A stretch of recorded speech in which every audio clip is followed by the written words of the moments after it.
Want to act stupid, computer? How y'all doing? I know it says 7:15, but shit happens. Don't always happen on time. Case in point, I deleted the video today because I saw something in the video I didn't like. Went to go re-render it. Started at 12. It just finished at 6:30. So if you are watching, the video is live. Just head over to our YouTube, Mutant Paintball 313. And yeah, Monster Game Montage, recap in video form. But here we're about to recap. Well, I can only recap Saturday because I wasn't there Sunday. Lee Grizz was in the building, baby! Because, back issues. But went to the emergency room. They gave me stronger pills. They just told me to watch it because it's a weird thing that, they haven't seen feet swell with sciatica. But that's here and there, whatever. Let's get into first, we probably should recap the 2v2 because we did that Friday. And we got to go ahead to do it at Global, right? Did we get that? I think we did get that, right? I think we did get that. We got to go ahead to do it at Global. So if you didn't get a chance to participate in the 2v2, we're doing it at Global. So I don't know if you still gonna do the little website thing, or are we just go have people? No, I'm gonna do that. Oh, I'm dead at. I'm dead at do it. That. Like that shit, man. It would have made my life so much easier if we would have had that together. So Matt made a link. You go to it, you put your name in, you and your teammate's name in, the team, all that, and then we can tally from there, and then we can use a bracket instead of, we were like writing it down on a piece of paper. So it'll make it easier. And, if Reaper participates again, please don't shoot me. I'm just a timekeeper. I wasn't participating in it. He fucked my calf up. I still got the mark from it. But yeah, the 2v2, it was a success. We didn't expect the MagFed game to end. It ended early. It ended real early. So we had a lot of people coming over, like, what's going on over here? Oh, the 2v2. They was like, all right, I'm going to put my name in. So yeah, we have to modify the rules for MagFed. We didn't expect anybody to come over with MagFed because we thought they were still going to be playing the MagFed game. But that's pretty much all we got to do. That's the only thing that we got to modify. And the whole start with no paint, you can start with paint. Yeah, we modified that. So again, real quick, so we had a lot of positive feedback from it. I don't think overall the gameplay itself we had no negative feedback about that. Nah. But what I want to do, I want to say thanks to Preacher for doing what he was doing at the beginning of the game. So we taking that from him. He gave us that feedback about how to get people going, get the two teams at the opposite ends that we're ready to go. He gave us feedback about. He gave us the feedback about the hopper situation, right? And we're gonna run with that. We are removing that out. You don't have to start with empty hopper. If we get to do it on grinder every time, like the distance, there's no need for the off the break. The reason why we were doing no paint in the hopper was to avoid off the break shots. But like Preacher was saying, that field is so long, like it's so rare to get an off the break shot on that. If it happens, it is what it is. You got hit off the break and grinder. It is right. What it is. Exactly. The person who hit that shot might deserve a reward just for making that damn shot in general. You bored your paint perfectly to get somebody on the other end. But yeah, the team that won, they were called the Cleaners. I think they were refs. No. One was the ref. He had just got done reffing the MagFed game and played. And the other guy, I know this kid's name. I see this kid every time we go there, but I know he run with the Mercs a lot. Okay. Yeah. So yeah, they won. Ooh. Listen, they did the outdoorsmen was working. They were a threat. They were a threat when it first started out. Now, keep in mind, we have video of this. So we are working on getting a video for it and everything like that. So we're not just talking about it. There will be a video to kind of recap it. It's not going to be like a full-on, we got every single moment of it, but it's going to be a video to give you a recap of what the event was like. A glazing over. You'll know what happened. Once I edit it, you'll know what happened. I still got a lot of editing to do. Yeah. I gave him a 5 terabyte hard drive. I gave him a 5 terabyte hard drive. I still have to edit Fall of Berlin, his command, his win. I'm doing something special for that. Did I I can't wait to edit that. I don't remember Yeah. when. I don't. Yo, That's so long ago. You know what I'm saying? So, yeah. But yeah, I'm editing that. That's coming up. I'm doing something else special that nobody else knows about. I didn't even tell him, and I usually tell him everything I do, but I'm not telling him this one. He'll see it when it come out. All right. But I've been working on it. I'm only like maybe 40 seconds into the video, and I'm gonna try to span it to about maybe 6 or 7 minutes, maybe 10. I don't know, depending on how many clips I get. So that means I have to watch clips, which something I don't do. Yeah, I'm the one that watched. Now we how our system is. It. Yeah, we switched our system. So I mean, just little backstage information. What we do is we take the footage from myself, him, and Mr. Nasty, and from there I literally watch every last one of the clips, and I take the footage out of the clips and put them in the timeline. Then I hand it off to him, and he produces what you see. And I make the story, because usually when I do it, I go like, okay, I remember I shot this way, I did this, I did that. I remember Matt did this, Baker did this. And I go back to those specific points in the video, and I'm like, all right, cool. I just don't have the patience to go,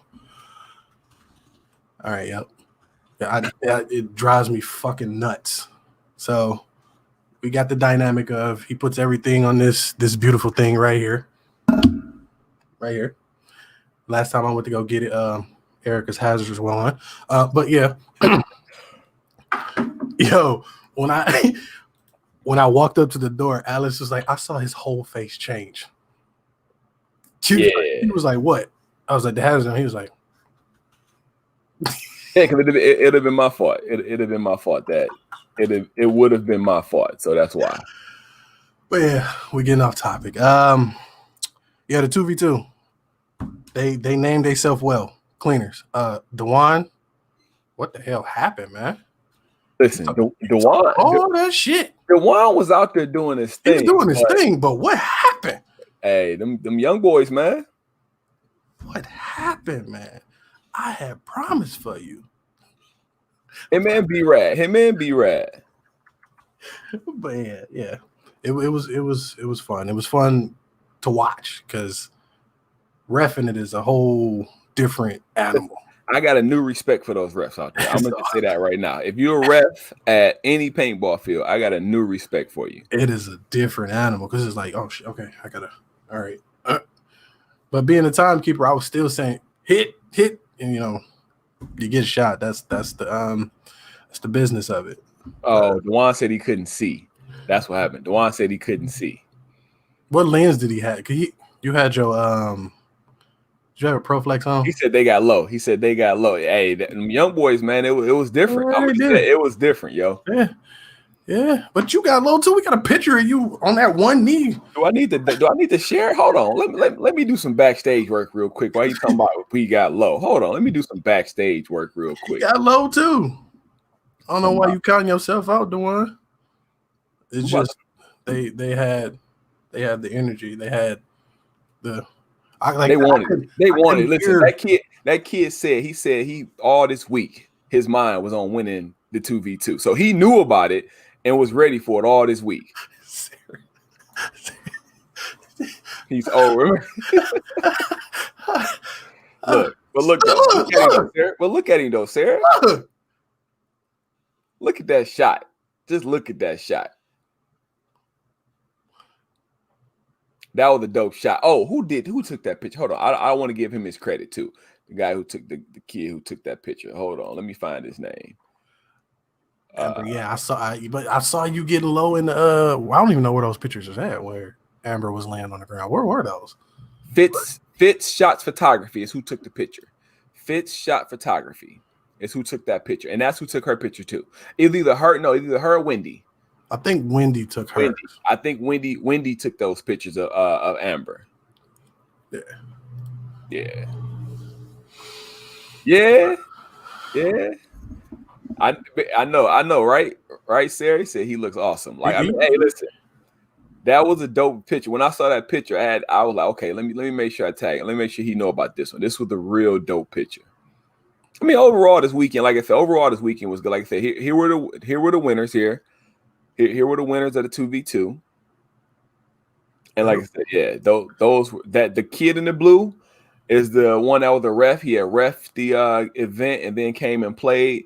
And then the kid on the left, that's the one. I see him everywhere. Somebody know him, you could put his name in there. But yeah, he's the one who said basically he was that whole week he was preparing for a 2v2 and said he was going to win. Eat shit and sleep 2v2 is what he said. He was ready. So they were our first winners of the Mutant Games 2v2. They got the first trophies.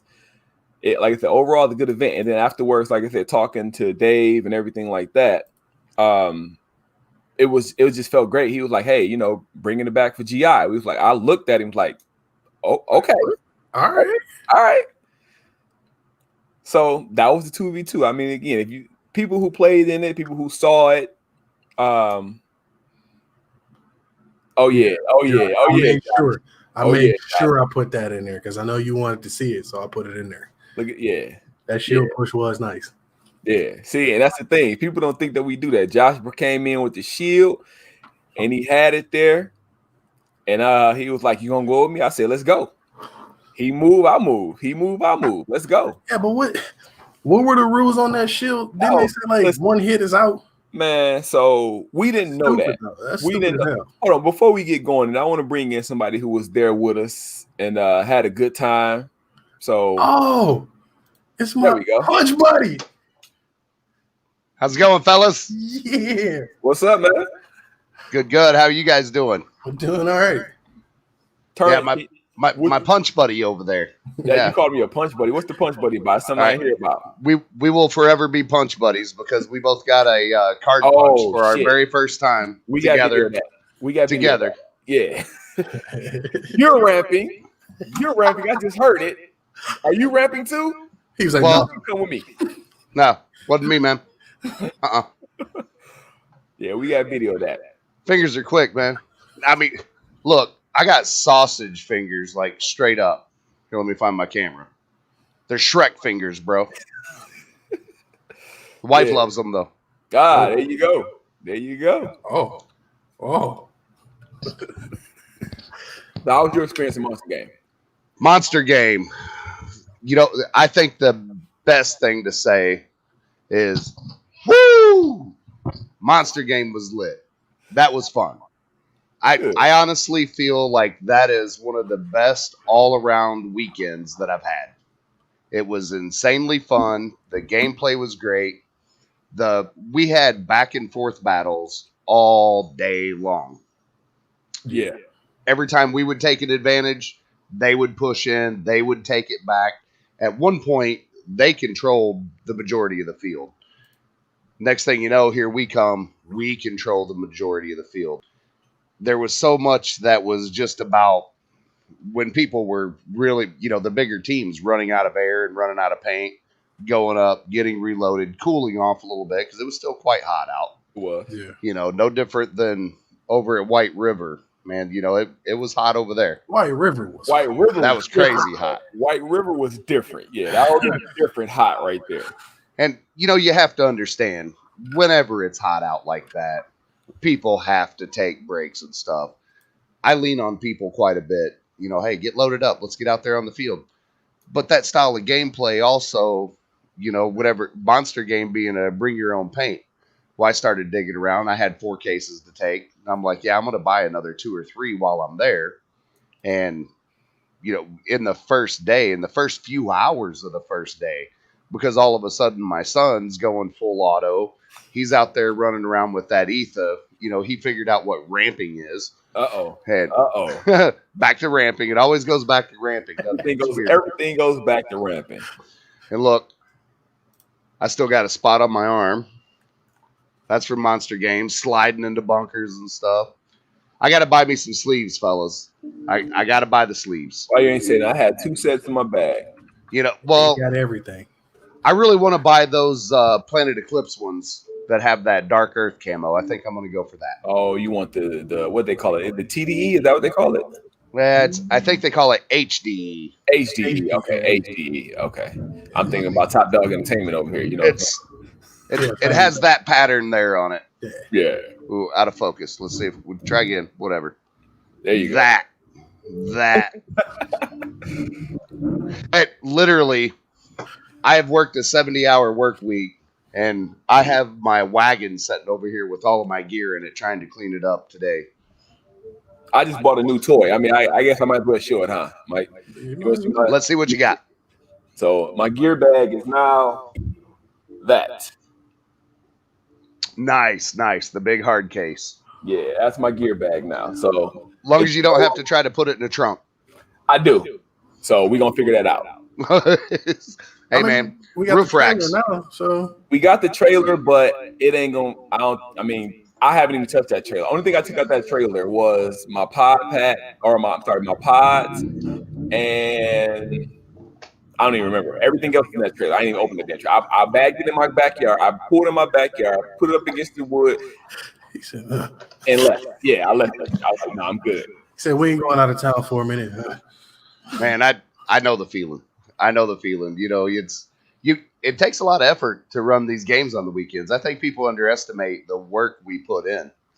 You know, you got to get all of your plans in order. And, you know, you guys know that I bring the battle wagon at a lot of these. And just planning, you got to go shopping. You got to go buy all the food, you know, whenever you're out there camping like that and stuff. It's a lot of work. It is. And setting up camp, tearing down camp at the end of it. And you're exhausted at the end of it. You're just done. You're spent, you know. Especially after the 3 days, it's like. Well, and doing it back to back. We all did that one back to back. White River. Yeah. Then, we were all there supporting you guys, and then, you know, straight back up there to support our buddy Fusker. Right. Yeah. Now, I mean, like I said, so we ain't gonna get into all that real quick. We ain't gonna get into next year. We ain't gonna talk about next year right now. What's going on next year? Just what we thinking about next year. We ain't gonna talk about that right now. Look, what do I got going on here? What is that? I feel like it's a tag. This is a new headset. Oh, then yeah, you definitely didn't pull it off. Definitely a tag.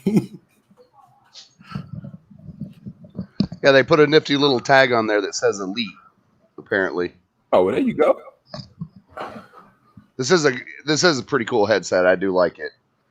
Does the microphone sound all right? It sounds good. It got a little echo. It might be as you look. Are you watching this too or no? No, I'm not watching it. Also, I'll clean that off later. It might actually be coming through my phone because I don't know if I turned my phone's microphone off. Gotcha. DeJuan say, David, we got 2 back-to-back events coming. I don't know what he's talking about. Maybe that's for you and him. I mean, Ghost Recon is coming. Well, Ghost Recon, and what is the other event? What's after Ghost Recon? I don't know. DeJuan, what's the other event? I know it's a little delay, so we got to wait for him to see that, so we might as well keep on going. He'll put it in the comments. And then Lisa says she get up early on paintball weekend than she do for a regular job. That's the truth. That is the truth, actually.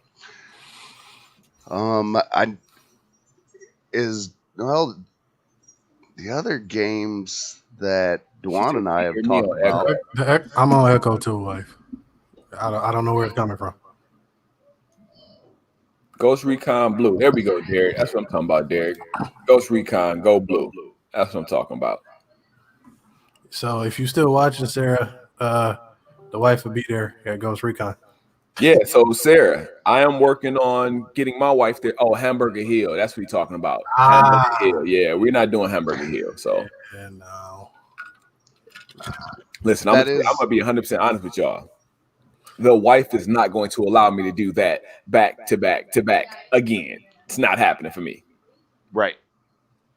Yeah, it's not happening for me. So I got, because think about it. So I mean, well, again, I get what we're talking about GI, but it's like, I'm sorry, Ghost Monster Game, but it's like we got a mini event that we'll talk about here in a little bit that we got planned. Oh shit, yeah. And then we have Ghost Recon, and then next month we will be having, what is that? Is it Marvel versus DC, right? Marvel versus DC, correct.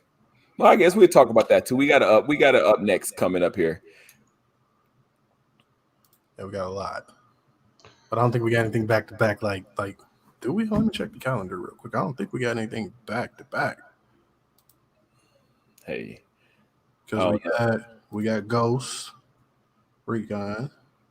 Okay. Carl talking about Guru is scared of an incline. Yeah, I am. Listen, I better get used to it. The way they say folder gaps field is set up, I better get used to inclines. Got Ghost, Marvel. Oh, we do. Nah. It's a week in between. Because it's Marvel then. Derek is saying, yeah, Derek, I got asked a couple times to go to Xbox versus PlayStation. I can't do it, though. I can't do it. Because that, like I said, that's starting it. I can't do it. Since this last back flare up, my wife ain't going to let me do it either. Tingly Grizz only can go to a couple events a month. That's his name now. Dre's is Tingly Grizz. That's what he is. His name is Tingly Grizz. Got a bunch of names. What the hell do I got? Tingly Grizz. Joe called me Grandpa Grizz. Marky just called me Cosmic Grizz. Cosmic Grizz. I like Cosmic Grizz. It's another That's one fun. Somewhere. Like one of these days, I'm gonna stick on one. One of them. So you said that, huh? I'm gonna stick with go with it. So my call sign has changed so many times of what people call me. It's natural. I constantly get called Big Red. I mean, obvious reason. You know, if somebody doesn't remember my name, it's hey, Big Red, come on, get up over here. Tingle? You know, that's man? kind of the normal. Yeah. See, I mean, I've only been called. I think I was part of that. Yeah, I may have been part of that. You weren't part of it. I'm not taking credit. You started it. Oh. Yeah, you started. Was that me? That was you. I feel like somebody else said it first. I feel like I just joined in the fun. No, I heard your voice. I heard your voice first. Remember, I watch all the clips. Is very fitting. It's very fitting for her. It is. And she had it braided, so she had paint all stuck in her hair. Yeah. It was cute. So, you want to talk about the? Well, first off, I was there when Eastside Eddie was there. Yeah. Saturday. Yeah. So we got 1, 2, 3 new team members over the last month or so, one being over this weekend. Of that, this was technically 2 of them first big game. So this was a hell of a big game to be at. That's awesome. That's how you do it right there. And Deadshot was out there with the props I saw in the video. Ooh, right. All right. So Deadshot. So in the video, if you watch the video, Deadshot has on one of my jerseys, but it's him. He's carrying out a prop. His very first big game, he's carrying a prop out. Yo, in the video, he was like, hold on, let me turn my gun off. Right. Prop.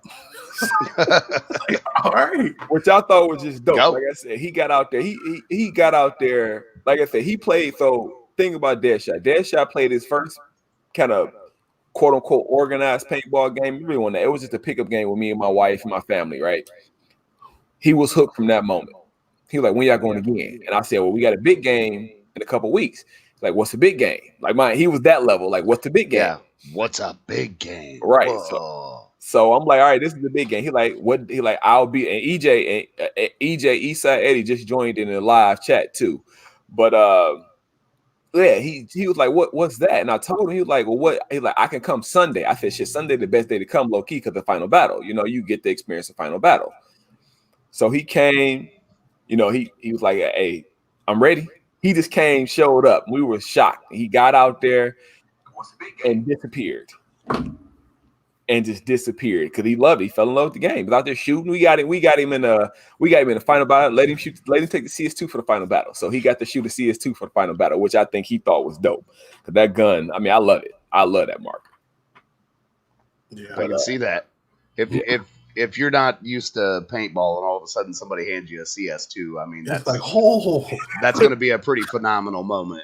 That's like handing the keys over to a Lambo. It's like, go ahead, right? Just drive it. Yeah, so that, I mean, and then we picked the Iceman brought one of the gentlemen that played with him or that worked with him, and he fell in love with the game. His code name is gonna be String Bean, so that is gonna be his code name. So I mean, like I said, the weekend, I like it. Yeah, the weekend was great. Like this was us on Sunday. Again, we lost Tingley Grizz, of course, and Eastside Eddie wasn't there, but this is pretty much the Michigan team right here. String bean, it fits. Well, one of your new guys was standing there with you, and honestly, walking up behind him, it's a big old giant dude wearing a mutant shirt. I walked up and I thought it was Grizz. It's him. It's on the left. It's him on the left. Dude, all the way to the left. That's dead shot. Yeah, that's dead shot. Yep. I was poking at him with my gun barrel, and he turned around like, "What the hell is wrong with you?" I was standing right there with you. Yeah, I was like, whenever he turned around, he looked at me because I mean, he even had his helmet like up on the back of his head and stuff. It's a big, massive dude with big shoulders. Right. But after I got over there and I kind of poked at him, I was like, "Hey, wait a minute." And he turned around and looked at me like I was crazy. And then he jumped in and was like, "Hey, you haven't met Dave yet." Right. Exactly. This is Dave. This is our guy. Yeah. And Eddie Isai said this shit is life changing. So yeah. So I mean, yeah, this is another guy. He was kind of technically his second big game, but his first big game of that magnitude, Right. And a quick backstory that's actually kind of cool is Hell Survivors was my very first big game. And we're talking 20 years ago, fellas. Way back in, it was either 99 or 2000. I'm not sure which. Ooh, but man. Before, we had played a lot of Outlaw Ball. And, back then the Tipman 98 was kind of the best thing that you could go buy. The Spider Electra had came out back then. I mean, it's that kind of old. And PMI was a big thing. Smart Parts had gotten going good for buying barrels and stuff. I'm talking that kind of old school. And, long story short, we started doing more organized games. Growing up in Kentucky, we played a lot of Outlaw Ball. And after moving to Ohio, I found people playing Outlaw Ball.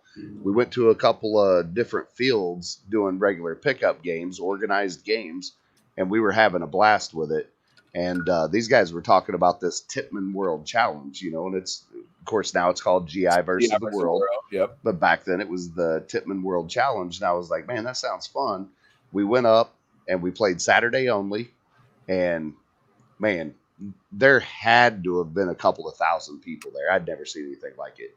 That opening horn going off and people just lighting up. All of a sudden, the sky got a little bit dimmer. It was a volley of paint, And obviously, the field wasn't nowhere near as developed as it is today. I mean, these guys have been working for a long time on that field.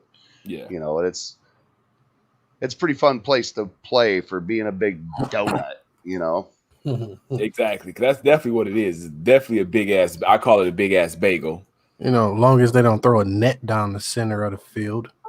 Oh, shot! I'm with you on that. Shots fired. And and I got you back on that. I didn't care for that.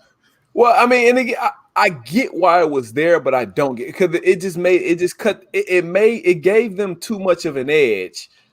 I get why it was there. It was just done poorly. For those people who, again, we're ranting at this point in time, right? But for what it is, though, so at our Fall of Berlin event, right, there was a particular part of the field that they threw a net up. And basically, you could stand there on opposite sides and two teams talking to each other. They were just talking to each other. Right. But once you crossed over a bridge, they had direct line of sight of you. So, and really the problem with that, and you know what? Maybe they'll hear this or somebody else will hear it and say something to them about it. The way that they angled that off, the point was to get people to quit playing that corner that's right there by the staging area.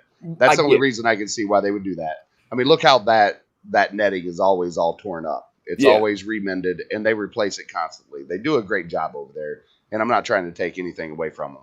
But the way that they angled it off, the problem is when you're trying to fight and take that area, your only option is you have to push around, but you can't push around because it opens a lane up.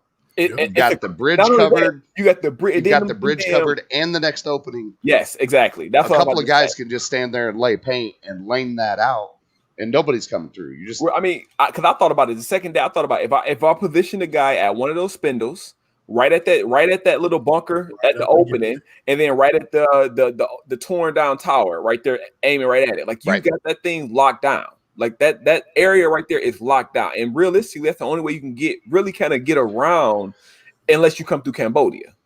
Well, we beat them once, and at that point, me and my son switched guns.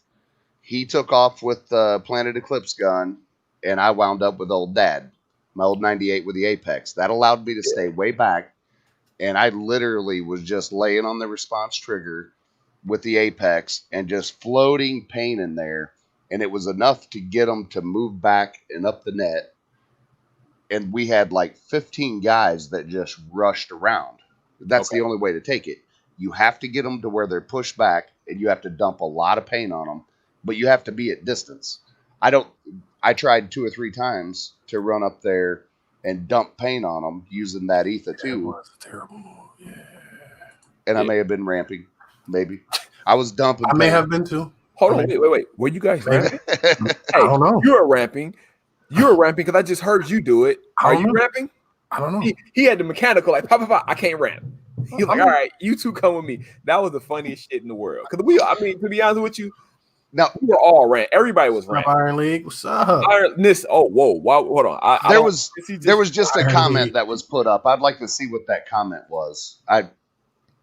He said, if I had to have a wall there, put up some boards or something, the ability to see through the netting and know exactly. Yeah, I agree with that. They were literally sitting up against that spool, like. Brian, they're in the. I don't know, Mike. I don't know if you're gonna put it in the video, but I have a clip of Brian, of Mr. Nasty, playing with them. Oh yeah, no, I saw it. Like he's legit, like because you can see he telling them, he like, hey, he talking to him, hey guys, here we come. Like Hibbert, he was talking to Harry. Throw the smoke right there. He like, cause here we come. Like he's talking to them, and they literally there are no more than maybe 6 feet. Like they social distance. No, that's how far apart they are. You know what I'm saying? That's how far apart they are, but it's a net between them. So they sit there looking. I mean, you can shoot through the net and splatter them to death, but you know what I'm saying? There's no elimination. So Brian was at the edge of that net, just playing with him, like kind of. If you hear, I call it whack-a-mole, right? He playing whack-a-mole with him to get him to shoot, and try to put, So yeah, I agree though. It's just, once again, the point was to get them to quit playing off of that corner because that corner was being used as a bunker. So put 6 or 8 foot worth of net directly off of the corner, and that would stop that. Right. And it would still keep the game going because you would still be able to walk around on the staging area side of the creek, or you could move along the other side of the creek and try to come across the little bridge. Right. I really feel like that would be a better way to go. Sometimes, keep it simple is the best way. Yeah. I think they tried to get a little too complicated with that little bunker is all. Yeah. But or if you're gonna do that, as we're sitting here talking smack, or if you're gonna do, or if you're gonna do that, take them spinners from over there. Don't give them, just take the spindle. I mean, you could leave that there. Just take the cover from there. That way, if somebody want to play that, they're exposed just as much as I am jumping across. Right. But also, I kind of had the thought, why didn't they just cover that corner with plywood? Oh, and I think that's what instead of having netting. And I think that's what Derek was saying, right? Well, instead of the wall, I think he was saying build the wall, but build it out of plywood. And maybe he'll comment on that. But what if you covered that corner? That would stop people from playing that corner so much. Or if they did play the corner, they're not tearing the netting up and around. Yeah, they can't shoot. But keep in mind, they're not going to want too much plywood up there. And you guys yourself have to admit, that's one of the awesome things about that field is right there. You're up staging and you go up to take a little break, but all of a sudden there's a big firefight that's right there. Yeah. Oh shit, let me get my pot put in, Exactly. The same thing up at Hell Survivor with that grinder and the firefights that go right there. And we're all right next to it.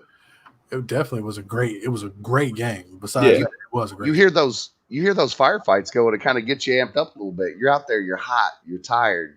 You're sitting down, you're trying to get a bottle of water in, maybe get a snack, and you hear this big firefight that's literally 20 foot from you.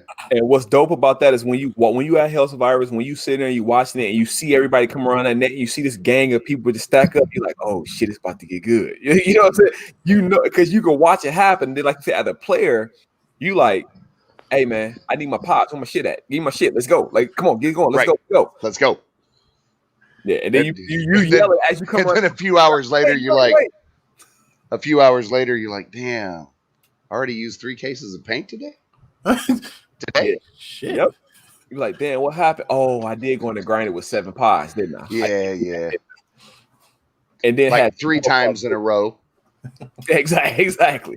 And like EJ just said, and look, yeah, EJ is a newer. He like I said, he's one of our newer team members. He said the grinder isn't for the weak, and he was in the grinder. So I've come to like the grinder. When we first started, like I was like, eh. come on, man. You know how I feel about But that, man. after you know how I feel a about it. final battle in grinder, I was like, oh, I'm in love.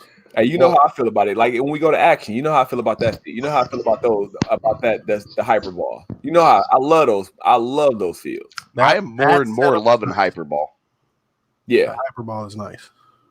Now, I tell you something that did turn out to be really fun, and I didn't expect it to be. On Sunday, I got out my little TCR, hanging on the wall behind me somewhere, I think. But I got that thing out and decided to run some first strikes through it, just because I had a bunch with me.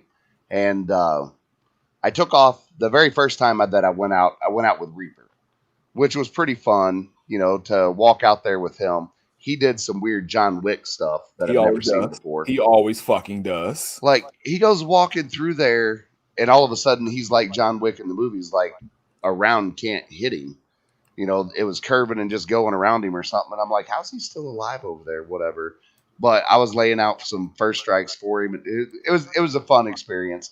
But over in that grinder, you can stand back, and man, you can really pick people off. The people that kind of want to stay in the back and don't push, all of a sudden you make them pay for that.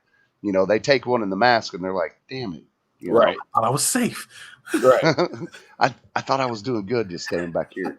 No, all of a sudden you're better off to be run up because now you're tucked in. You got this much of your mask sticking out over here, Oh, I've gotten shot with that too. Again, like I said, personally, I love the grinder, right? I love getting in there and getting pushing. Again, I'm not the biggest guy, I'm not the fastest guy, but if you let me get in a spot where I'm dangerous, I can reach some havoc. Right.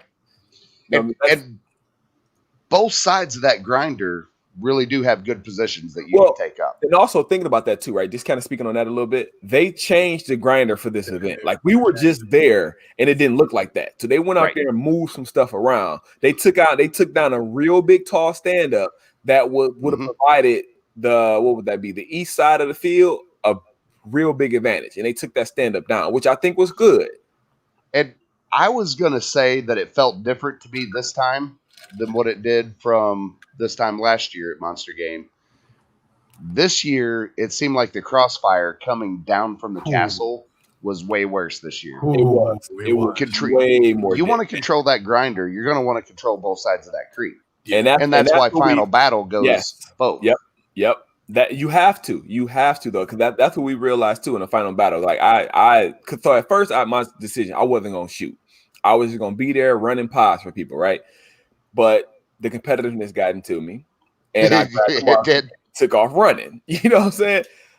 And then once I pushed up the grinder once, I'm like, okay, this ain't the move. So then I went around Castle side and pushed Castle, and then shot across the creek, and then came across the bridge and played from there. Because once you get a few out on that left side of coming across that creek, you open up the field a little bit, So that's what I did. I got pushed in there, and I had it's a short, pretty wide tile. Obviously, I need a pretty good sized tile if I'm going to hide behind it. Yep. And I come rolling. Man, I was on my knees. I literally had my knees touching my chin. I was tucked in really tight, popping out, slinging paint, and literally people were tossing pods up. I managed to stay in there for quite a while. It's funny. My wife was doing the live video, and she didn't even see me slide in there. Oh, shit. If you watch the video careful, you can see me go by, but I messed up and I left my dreads back at camp whenever I went back to the truck.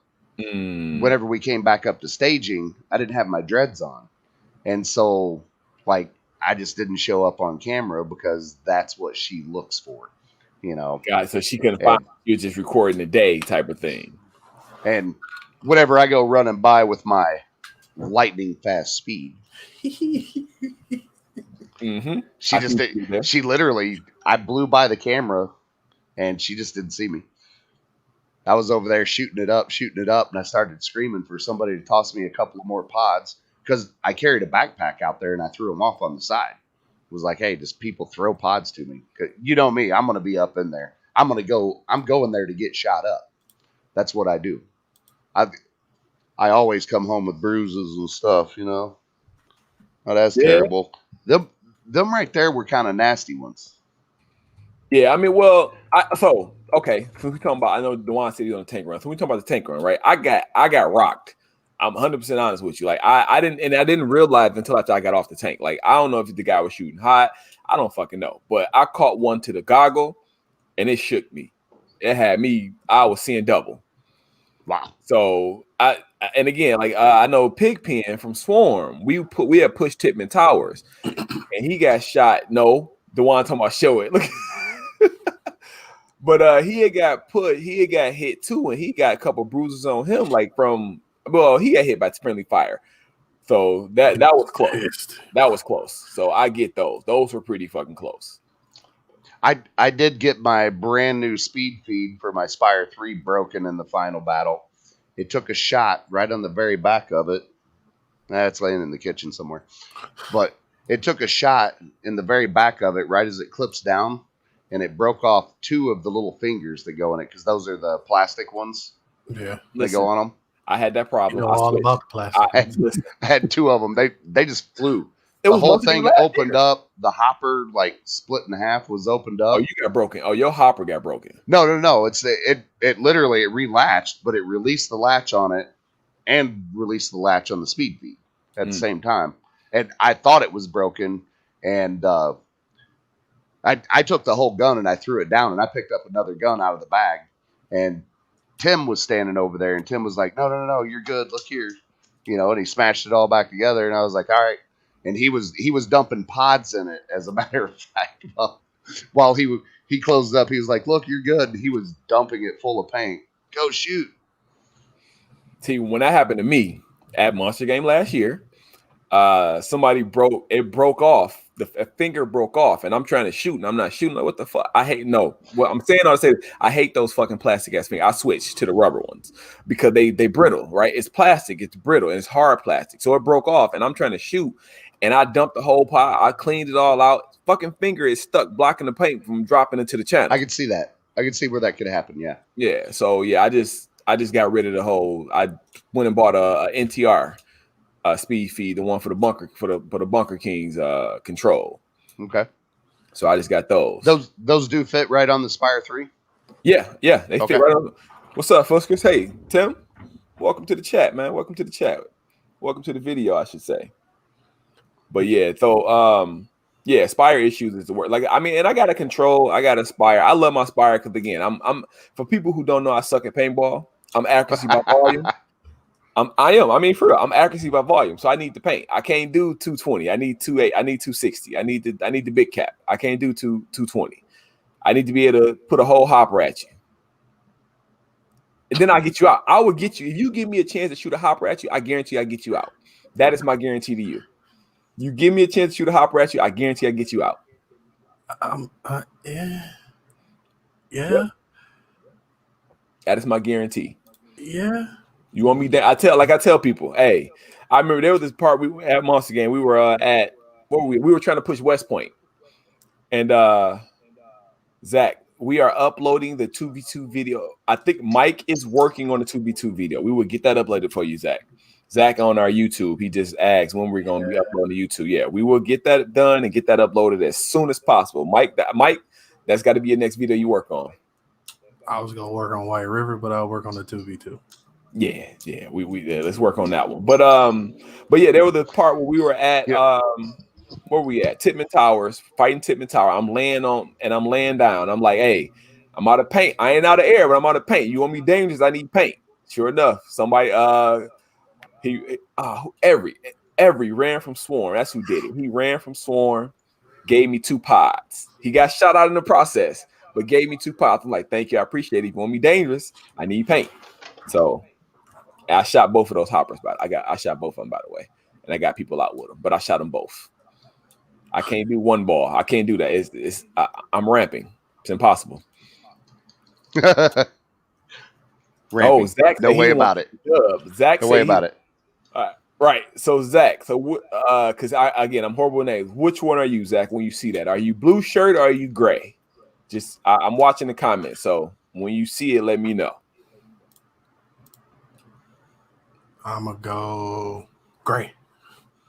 I think it's blue.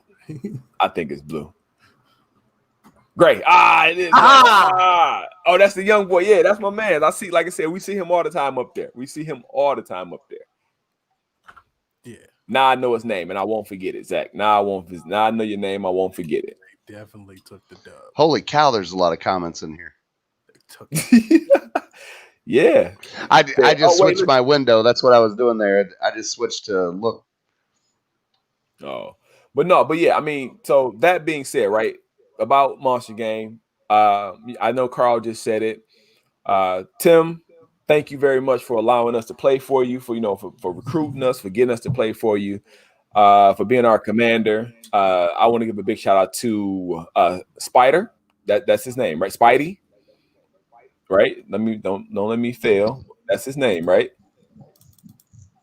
Now I gotta go look it up. For being the XO, because again, he was holding down, he held down Bridge Too Far by itself.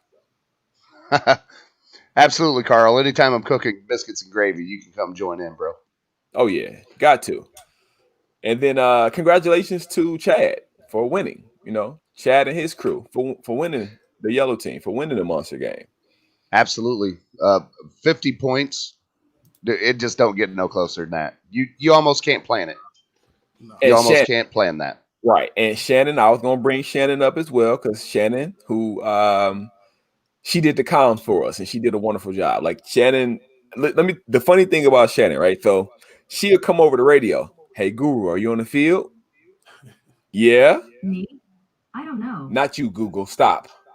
And she'd be like, she would be like, I got an impossible mission for you. And just her saying that, she know how to get me, right? I'm like, impossible. Ain't nothing impossible. Send us in. Let's go. So I appreciated that. Tim, we got to take it to the team. I see you, Tim. We got to take it to the team, Tim, and we got to see what they want to do. Like I said, we got a full cast now, so we're gonna see what they want to do. They had a good time. I'm gonna tell you right now, they had a great time. And Spidey was out there doing his damn thing. Yeah, exactly, Tim. He said closest game in Monster Game history. To your point, David, like you couldn't script that at all. You couldn't. It literally came down to a slapstick, I think, right? Yeah. And speaking of slapstick, we would have won had they given me my goddamn slapstick. I bet. I tell you. That wasn't you? No, it was not. They reversed it. I didn't know that either, but they pushed it back in. Apparently, I got shot. So I did all that. So it's in the video. The last scene of that video. I think it's in the video, right? I think so. It's in the video. It's the last scene. I did and sorry, fellas. I don't mean to cut you off. Anything of that nature, but this is one of those things about paintball that we just have to learn to love and accept. We're not perfect playing. The refs ain't perfect, and maybe you should have gotten that one. I guarantee you that there's other slapsticks that they shouldn't have gotten because I was putting a straight up rope into them, but it is the way that it is. Yeah. And I'm not mad about it. I'm not mad about it at all. I'm just absolutely. Yeah. But I just want to reiterate for everybody that's listening that we always have to give a lot of props to these refs.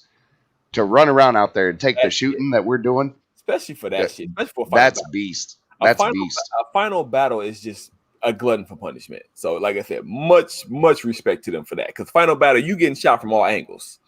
There is no, right. I know where it's coming from. Like you getting shot from all angles in a final battle. Yeah, there ain't no turn around and hold a rag over your head and somebody's gonna stop shooting because there's just piles of people everywhere. You're gonna shoot. That's why everybody takes a whole case just to dump extra tanks, I think I had 5 on my back and I had a box full of pods. We had a hauler and we had 2 bags that we took out there. And by the time it was over with, we had a pod left. So everybody shot all that paint. I think that Garrett and I took 15 pods between us, a whole ball hauler, and another 500 round bag. And we still had other people giving us paint while we were out there. Yeah, it was fun as shit. And you couldn't have planned it any better. Once again, running out of air right at the very end of it. It's just storybook stuff. That was a ton of fun. That was a really good final battle. Really good weekend overall. A lot of props to both of the commanders. The game designers and everything. I feel like it went really well. The camping was amazing. We had awesome camp neighbors and stuff out there. Beautiful. Yep. Definitely gave 2 boxes to us. I don't know if that was. I know you gave us 2 boxes. Yeah, you did, Tim. Actually, you did. He did. Hey, we used it too. Tim filled up my hopper a couple of times. It's a 280 round hopper, and I think he threw a couple of pods at me. It's that everybody was doing it. If they weren't out there shooting, they were making sure you had paint. Exactly. Hey, that's all I'm saying. And Tim knows now. If you want us dangerous, right?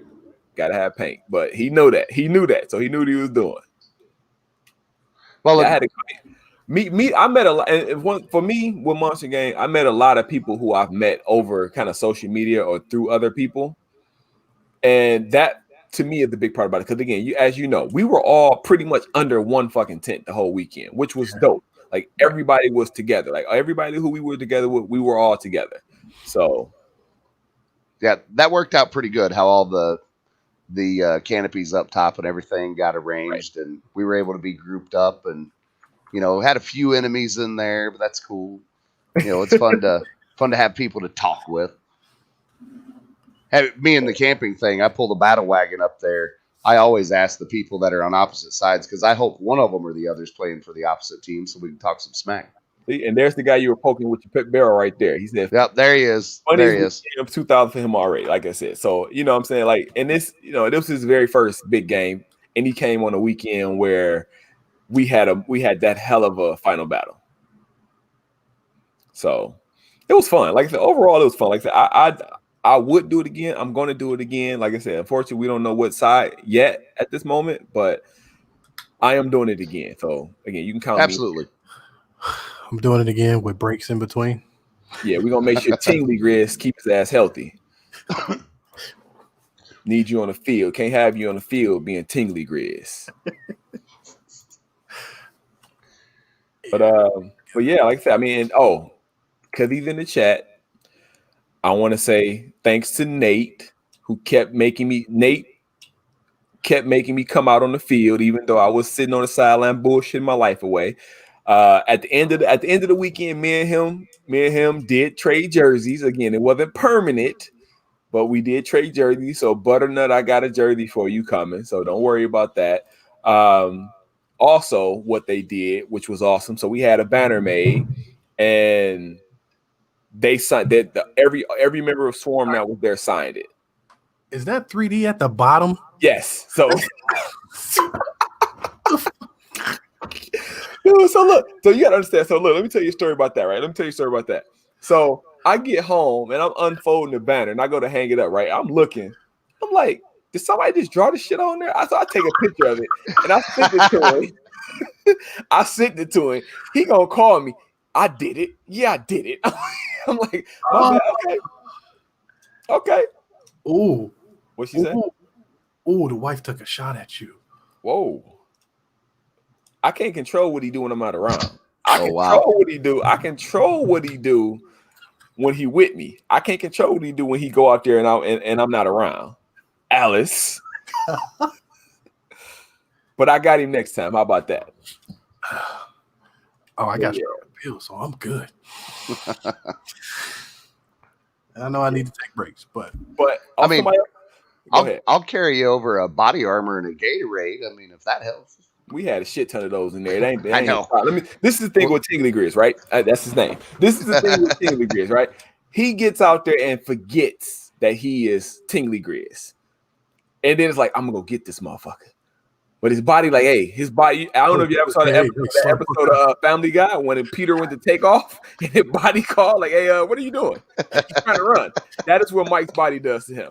That's Mike's body. Mike be like, I'm gonna go get him. His body. Hey, legs. What are you doing? Chill out, player. You need to shoot him from back here. Right. And see, I'm opposite because I will be weak. I will be in pain. And there's something, you start that final battle and I'm all in. I'll run my dude. Yeah. And then my hip, right? the whistle goes again, and I'm like, man, somebody gonna have to help me back over there. So give me a chair, a wagon. Somebody got a wagon big enough to carry me right now. All right, Butternut. And the ride home can be absolutely horrible because I'll be cramping up. I'll have a muscle in my back go crazy. I'm laying on the steering wheel. Mr. Nasty. That's Mr. Nasty. Yeah, Mr. Nasty's in the car on the way back from White River. But see, my thing is, like, if I stood up right now to try to walk, I might damn near fall. Like my hip, my back. But again, like you said, once that adrenaline gets going, you forget about that shit. Like a motherfucking damn. And that's it's crazy. Yeah, and then once you actually sit down and come down, you're like, oh, what the fuck did I just do to myself? You are absolutely wife. Wife. I don't know how to take breaks. I don't. Nate, the butternut talking about take a break when the game is over. But here's what. But like I said, overall, man, listen, I love the game. I'll be back in Hell Survivors for Ghost Recon. I'll be back in Hell Survivors for GI versus the World. I'll be back in Hell Survivors next year. I'm always gonna come back. Yeah. Oh yeah. That's fun field. It is. Hell, yesterday got me hyped. The show yesterday got me hyped for Ghost Recon. Absolutely. Yeah, that's man. I was like, wait a minute, dude, I was hyped, but now I'm really hyped. A couple of details that they brought up. Let's talk about it since we're on here. We doing it. Talking about having a helicopter with targets on it. Yeah. So you get to paint up the targets on the helicopter and take it out. That's to me. My style of play, I see a helicopter, I always take up a good defensive position where I can just let him go by. You play the angle, right? You play the angle. Wherever he is. I know, but I don't really want him to even know that I'm there because I can't normally take him out. That's what I'm saying. Exactly. You play the angle. If he to your right, you to his left, and you at a spot where he can't see you, right? Right. But in this case, you can almost say, do that, but position yourself to be able to make a shot on him. Right. But you know what I'm saying? He can't shoot you, but you can make a shot on him. But a crowd of people can still rush a chopper and take it down.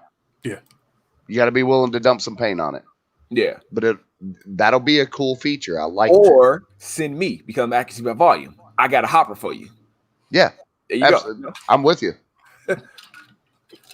And you can play it so many different ways. I can stand off to the edge and float balls at them, get their attention going this direction. And that's whenever you come in and you unload. I mean, there's so many different ways to do it. Look at that, though. Got a new 20-inch hammerhead one-shot barrel with a supremacy scope for the MG100. Can't wait to pop some more people at even greater distance. Even greater distance. First strike round all day for the blue. And I think that hammerhead, I'm going to go a little bit shorter than that. I'm going to go with more like a 14-inch. The hammerhead I just ordered it for that TCR up there. Okay. And see the thing with and like I said, Derek is with Dominion, the Dominion. So what they did for us at White River was nuts. So I can't wait to see him at Hell Survivors. Now, they're definitely ballers. Yeah, absolutely. I got one thing on my mind for Ghost Recon. I want that barrel. You better slow your ass down, Team Grizz. I can tell you that right now. Slow your ass down. You know what? That barrel is that might actually be a great selling point for old Tingley over here. Because it gives you more of an opportunity to not have to be running in there and be in the heat of it. You can, but the thing with him, you can get dug into a bunker over here and lop a couple off. But how far? I'm worried about him is how far back in the field is that thing gonna be? Because his ass gonna have to walk to it. Yeah. I don't know. It's no different. If you're trying to take the castle, you're doing the same thing. Just you're not the front line guy. You're not up there on the 50 that and taking near as much abuse. You're going to stay several bunkers back. You're going to target them in and send it. Well, we're going to have to figure it out because, like I said, it sounded like from yesterday, it sounded like the red team is kind of already got a game plan going. We just going to take it for what it is. That's how we do it. You know what I'm saying? We the ghost. We're going to go ahead and come into it with a crack tiger. Good one, Derek. I like that. Derek wins the chat for the night so far. TV, we did not, but we are for Ghost Recon. That was so when we get into what's coming up next, TV, that's coming up next. So just to kind of shift gears a little bit, what's next coming up for us for as far as Mutant goes, we're gonna have a Civil War. So there's gonna be a Civil War between me and this man next to me. So this is next. There's going to be a Civil War game that we're going to run at the field right around the corner from me here. Action Paintball Park outdoor. Taylor, Michigan. Taylor, Michigan. It's going to be me versus Grizz. First, Tingly Golden Grizz. And basically, the shit talking already started. Sorry, I didn't mean to interrupt you, but you just went right into shit talking. Got to. Actually, that's my brother, man. I love him, but I got to give him shit. But see, like with this game, I don't plan on playing real hard, right? So, it's introduction. Basically, it's a mini game we're running. We're testing out our ability to run a game, our ability to kind of put a game on. It's my brother-in-law, my wife's brother, my brother, actually. He wants to introduce some people to paintball. So that's what we're doing. So right now he has 20 people. So it's basically going to be, pretty much 10 on 10, 11 on 11 type of thing. And I feel like if we get a couple people to come back after playing that, we did our job. We did our job. Exactly. So that's what it is. So I think TB's in the chat. So one of his statements, he asked, do we use the Warlord app? We did not use Warlord for that. We plan on using it for that event on the 15th. And then we're going to use it for Global Conquest amongst my team. I don't know. Wouldn't it be a waste to use Warlord at they field because it's so damn small? Well, that's a good point. But because all they got the Castle Pavilion and that backfield. And then they got Spools and Hyper. Yeah, I guess we could just wait to Ghost Recon. Yeah, to give something for the light on to, because it's a fucking square. It's just So we call Hell Survivor the donut. This is smaller than that. Now they have some dope fields there. Don't get me wrong. The castle is dope. Again, I love the Hyper, but it is a smaller footprint, so to say. Oh yeah, and then they got that field in the back that they fixed. But, I feel like it's a waste of Warlord though. Yeah. True. You're right, TB. Yeah. Right. If you know where the people were, I guess. Yeah, that's true. But TB, that'd be a lot of people we got to get set up. Yeah. That'd be a lot of people. Yeah. Again, for us though, Mike, for us to set right point, it would be a good training for us. Yeah. But that's our very next quote unquote event is, like I said, the Mutant Civil War, hosted by Cyrus Wheeler and Quest Realty. He's my brother. That's our next event. And then after that, like I said, our sights are set for Ghost Recon, which I think a lot of people in this chat are excited for and ready to go to. You muted, Dave. What the hell was that? I said definitely. Yeah. And at Ghost Recon, TV is gonna get the work. Because again, you gotta understand too, with that one, TV, I'm not commanding. I don't have to worry about focusing on map pins and map points and telling people where to go. I get to play. So yes, I will be using that for that purpose. I'm gonna make Tingly Grizz use it. I'm gonna get Mr. Nasty on it.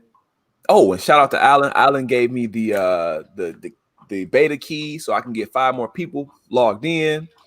So, and how much the keys cost for that app? There's right now beta. Right now it's beta. So it's beta right now. At this point in time, and TB, I know you listening in. Correct me if I'm wrong in the chat, but I think right now because it's still beta, they want to get as many people on to test out and make sure it's working as possible. So if you want a key, you can have one of mine, and we'll get you set up. Okay. Now you got to have an Android. You got to get you, and we get you out there. So yeah, and again, like I said, personally, I love it. I'm a tech guy though. I know you are too. I'm a nerd, right? I like the tech, and when I first saw it, I reached out to him. I think I was not the toot, but I think I was one of the first ones to kind of reach out to him about the tech as far as doing a show about it, just because I thought it was dope. But yeah, he said they aren't for sale. It's in beta. So yeah, so if you want one, you can have one of mine. We can get you in. Okay. Yeah, I'm always interested in looking at other stuff. I've seen a couple of other apps, and I feel like it. I think that I've talked to you guys about this a little bit. There's a certain amount of stuff on it that looks really neat. There's other things that are kind of, it takes a lot of work to develop that type of app and everything. But I'm always interested in checking out, seeing something new. Listen, and I think speaking on it again, I'm speaking on this behalf again. I think getting somebody like you who got a different eye set on it to come in and say, okay, well, I think this, or this. Because again, I still haven't reached out to him again and given him my feedback from our White River experience, right? So again, I think it will benefit and help them out. You know what I'm saying? As far as players like us, because again, they have a lot of teams that's using, a lot of players that's using it. But just any insight, again, I look forward to using it. So I'm trying to see how far I can push it. So, and what I can do to have it help me out. Because I used it for White River. I used it when we were at White River. I used it, and I can say it now because the game's over, right? I used it to drop pins for my players as far as to know where the hell different locations were. Yeah, my phone never connected. But he had internet problems in general, so it wouldn't work. So that was it. And that's definitely an issue at some of the fields that we're going to be at. That's one of the biggest criticisms that I have of certain apps like that, because, well, a phone's capability of Wi-Fiing, unless you want to go buy this hardware, and every player on your team invests another few $100 in these standalone hardware units that work with GPS, whatever. But White River definitely always has some internet problems. You go over to the camping area and you watch Netflix over there all day long, no problem. But you get out on the field, there's definitely dead spots. Yeah. And I mean, and again, like I said, that's what we're doing. And like I said, for Ghost Recon, we're using it. So I'll get you set up. We'll get you logged in, get you set up, get you added to our team and everything like that. And because again, trust me, not to get too much away, because I know we got Cartel listening in here. You know what I'm saying? We're gonna take them out. But the Ghosts are working on something to get a leg up on the Cartel. Cartel out here running their drug money. We gotta get them off the streets.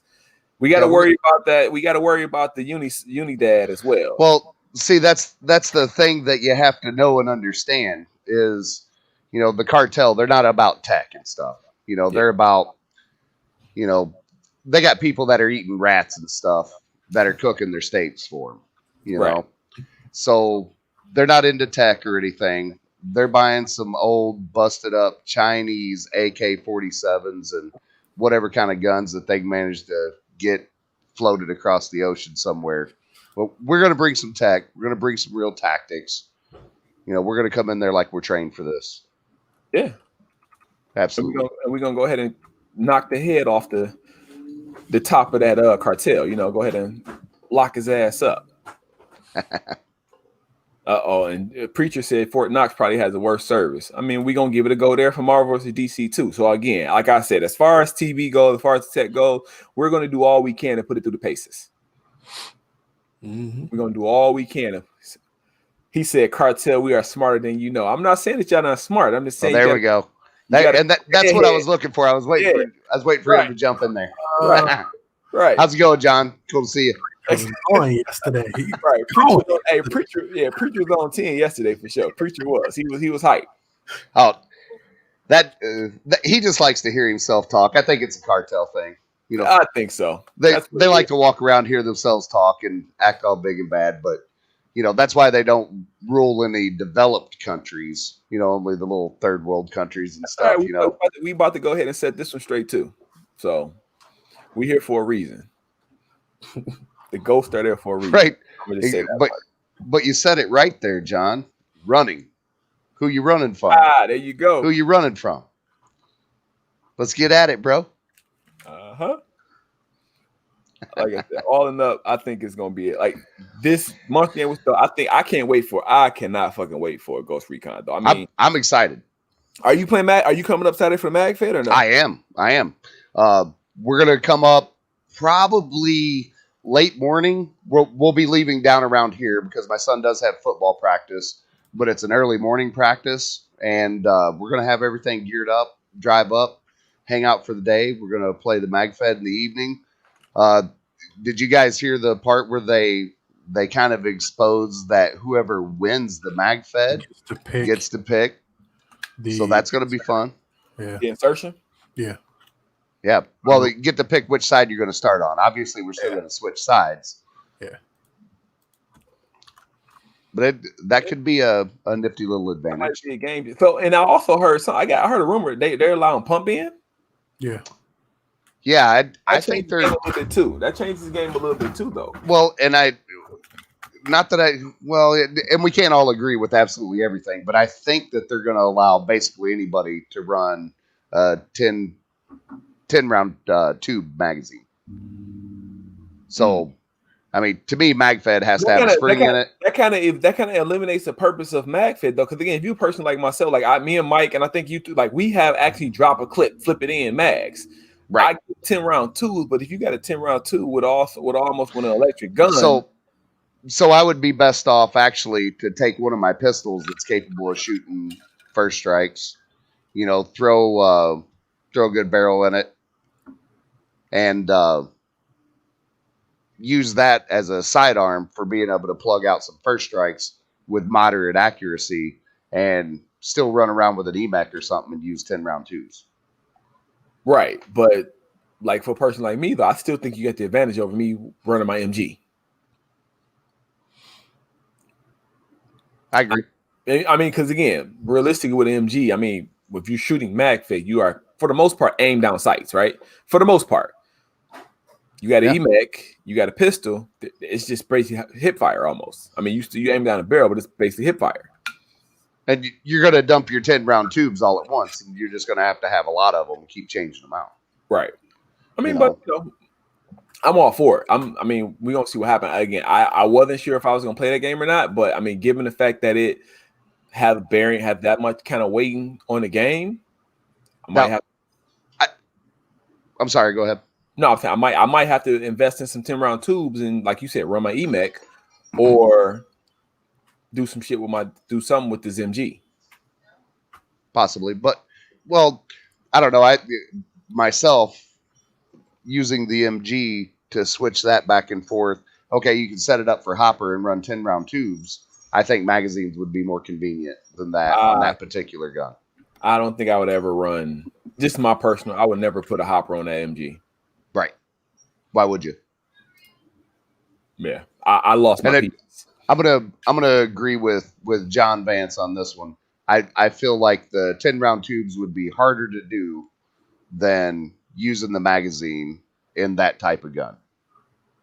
But if you have a good marker that you've worked on, that you've tuned for speedball, you have multiple barrel kits and stuff, you're going to take an advantage with that in just shooting and, nice tight grouping and patterns and stuff compared to the guy that comes out with, the average, whatever, Tippmann TMC, that's in stock form. Now not saying that the TMC can't compete with it. The MG 100 is going to have an advantage right there automatically because it has a gamma core in it as opposed to an open bolt. Just it's the shot consistency. Yeah. The barrel controls the flight of the flight it around, right. But how far the ball goes is controlled by the system of the gun. And don't get me wrong, I'm a big Tippmann fan, and I can take any one of them, polish the internals, and I can get the groupings tighter. But buying the barrels, then buying the barrel adapters and stuff, most people that are buying Tippmanns just aren't doing that, is what I'm saying. By comparison, I think. If you're willing to go out and buy a CS2, buy shockers, buy a Lux, whatever, then if you're putting that kind of money into a gun in the first place, and then buying a couple of $100 hopper to put on top of it, then obviously you're going to buy nice barrel kits and stuff, right? Yeah. Yeah. But maybe that MG 100 is a touch out of your price range. And if you're buying the MG 100, a lot of people that are looking at that gun probably already have barrel kits and stuff that are cocker threaded to be able to roll right into it. Where if you went and picked up that Tippmann TMC, it's a beginner gun. It really is. It's a whole lot of shit you gotta buy to get that gun standard too. Because because what it is, Tippmann threaded, right? Or what? I'm sorry, it is a 98 thread. 98 thread. You know, it's basically a 98 gun with A5 internals. I mean, it's kind of what it is. They're a little bit different. Yeah, right there. He's got it. And don't get me wrong, fellas. I have a pair of them. You know, and I have nearly every gun that Tittman's ever made. Don't get me wrong, including some old wild stuff that I'll get on your show and show to you, stuff that people ain't seen before. You know, they're old school full auto stuff. You know, but whenever you talk about buying, you know, the new Stormer came out, people are raving about it. They're saying that that's a great mag-fed gun. You know, but it's definitely an entry level. You know, it's not going to compare to that MG 100. I just really don't feel like it's going to. I mean, I don't think that. I mean, so. And I think Derek, I know Derek probably, and even like Rob Evans from SAS, I think they will disagree with me. But like the MG is probably one of the better mag-fed guns that's on the market right now. Again, but you can take like that bolt action. What is it? What just came out with a bolt action gun? Who just came out with a bolt action? Was it First Strike? Somebody just came out with a bolt action. There's bolt action 4.68s that have been on the market for a while, and they're always, you know, MCS is always revamping their stuff. Yeah, you know, now a lot of people don't understand that a 4.68 is not the same as the MCS kits that they do. You know, I've done plenty of the kits, but think about it. If you take and build yourself a Hurricane out of an X7 Phenom, then that's what you have. You have an X7 Phenom. An X7 Phenom with a Hurricane. Mag-fed. Right. You know, and the Phenom's a great gun. What did you do that to? Because you got a Hurricane. Is that a Phenom or that's it? Yeah, and Thomas uses a Hurricane. He'll have it up there for the Ghost Recon. Okay. All right. Well, like I said, I'm looking forward to it, man. Like I am excited for this game. I think that all the shit talking between here we go. Strike, there you go. First Strike, Scout Bolt. Oh, that's your MG, huh? Okay. All right, player. And you know, where I'm a huge fan of Tittman, and I defend them all the time, but the difference is I've been using them for well over 20 years. I've torn them apart. I've put every spring that you could possibly imagine. I've bought every aftermarket product that you could ever possibly stuff into a 98 or an A5, into any of them. And I got to tell you, the stock parts are almost always best. But you have to clean them. You have to polish them. You have to polish your breeches. Everything has to be very specific. And, you know, out of the box, it's a great gun. You can play with it forever, and it ain't going to break. However, you know, that ETHA that I was showing a second ago, that convinced me of what that Gamma Core does in the EMEC, the MG100, and the ETHA. You know, the air efficiency is amazing. Huh? And the CS2. I mean, yeah. That gun is, I was shooting it yesterday, the MG, threaded 2 balls in the same hole. I was like, oh my God, I love this fucking gun. It's insane. You know, my dude, Mad Dog, Thomas Russell, you know, he got his hands on that EMEC, and he bought like a HK barrel kit for it or something, because now the stock barrel for the EMEC is not that great, but we took my barrel that I was shooting on the ETHA, put it onto his, you know, and he's standing 75 foot away, you know, and holding a pattern like this with just garbage round ball that I had in like Ziploc baggies, you know.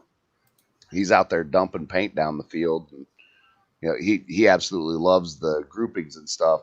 But it was also a little bit of a wake up call for what barrel kits do for you and stuff.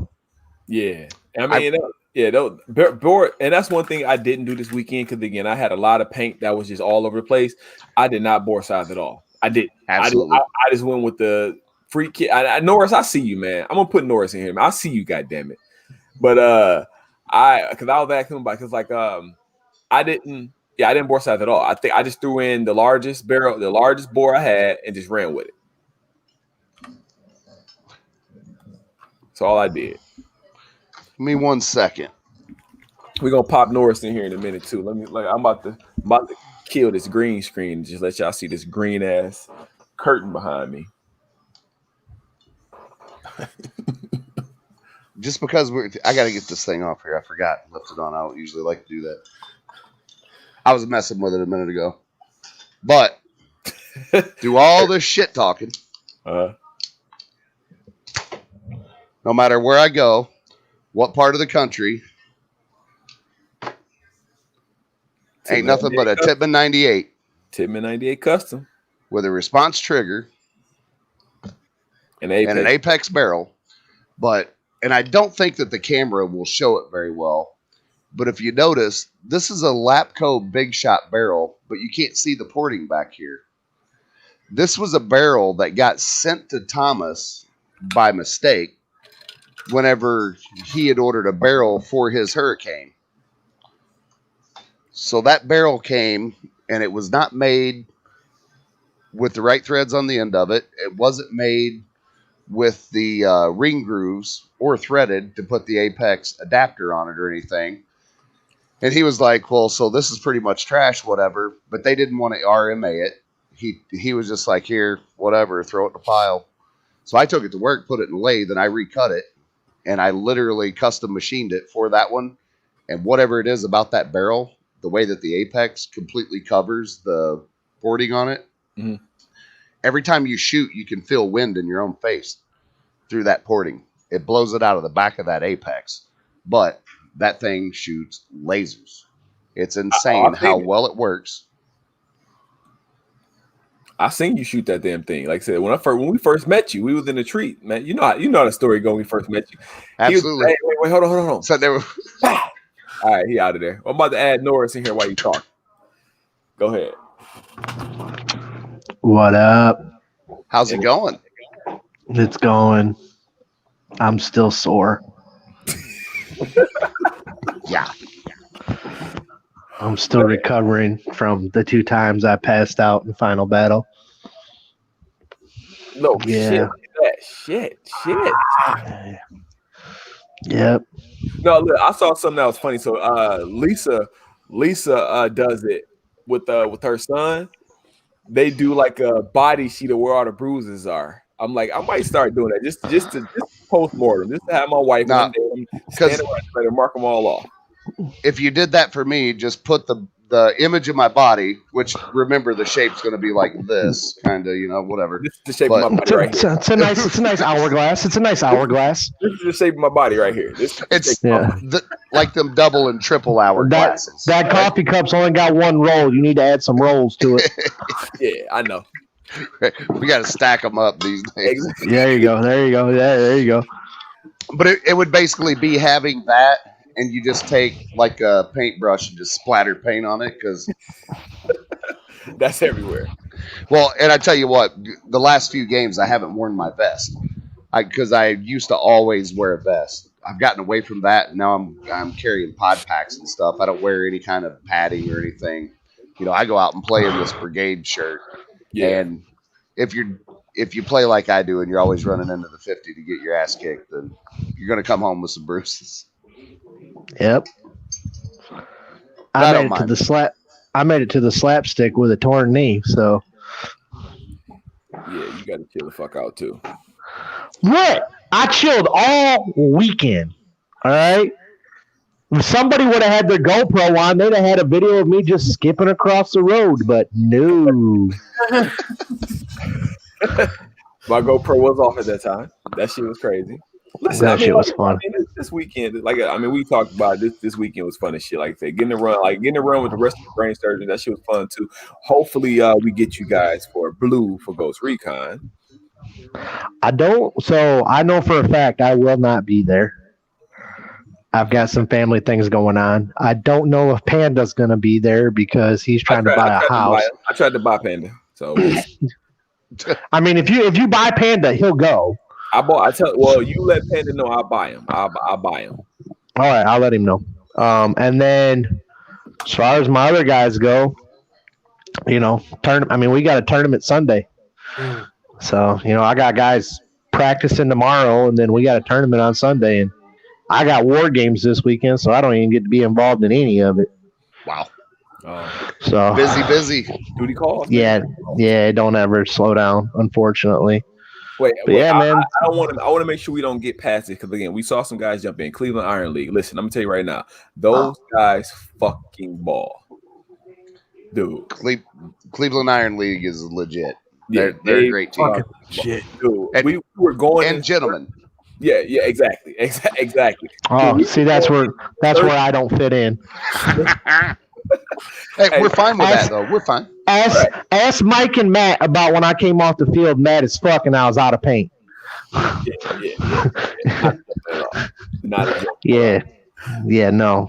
I am not a gentleman on the field. But no, yeah, I mean, they just balled. Like I mean, we were going back in, dude, and I think Preacher was about to come in with a helicopter. And I told them, I need you guys to make a path to Bridge Too Far for us. We're going in the grinder and gonna meet him, with the helicopter. I think I don't know if I told him to meet me at Tippy Tower or whatever, but all I know is they got through, pushed through, got to Tippy Tower, and then when I got him, he's like, "Hey, did we make the hole for you?" Like I said, "Shit, you showed up." Yeah, I appreciate that. Like they made a hell of a hole and got through it and held the ground for us. So yeah, those guys fucking ball. Rob, what's up, buddy? Yeah, hey, Rob again. Hey, is the ultimate rental in here? He probably he was in there. He was in here. It's the whole reason I even came on the show, just to make him happy. He ain't even here. Man, you on the show? God damn it! I control this shit. God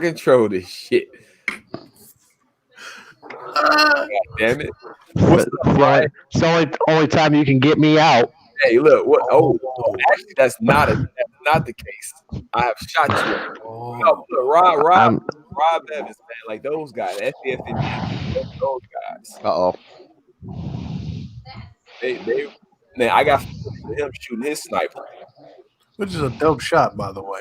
Dude, yeah, I got some footage of him shooting that motherfucking sniper. That shit was beast. I haven't even looked at my footage from Monster Game yet. Yeah, my but footage from where I was at and when I was playing, it's gonna be nuts. My footage is real easy to see. It's going to see the inside of my duffel bag because neither day did I even get a camera out. I think mine died like halfway through Sunday, and I tried charging it for Final Battle. I really hope I got footage of Final Battle because I got all the way up to the 50 off break, laid down behind the thing. I was the guy shooting past the pole the whole damn time off like the first 5 minutes. There was nobody from Yellow coming and getting the slapstick, period. Matter of fact, I could have shot the slapstick back. Hey, that's the thing though. At the end of our video we just posted, that's the one time I ran. That's the only time I ran to the 50. Like, think I got frustrated to sit back there past the paint. I get up there, I start shooting. I ran out of. I don't know if I ran out of air or paint, but it stopped shooting. I just laid that bitch down and took off running for the slapstick and grabbed the slapstick. Yeah, you got it on the castle side. Matt got that, didn't he? Panda got that footage, didn't he? Yeah, it was the grinder. It was in the grinder. Yep. Yeah. Okay. But yeah, I was like, hey, what the hell? Then I think after that, you played more on the castle side, right? I played off. I played off the castle side and then played across back the grinder across that bridge. Because my son, he played pretty much the entire Final Battle on the other side of the creek, where I spent pretty much all of mine right there in the grinder. Hey, Vader. Yep. Take your nose out the mic, Vader. Yours?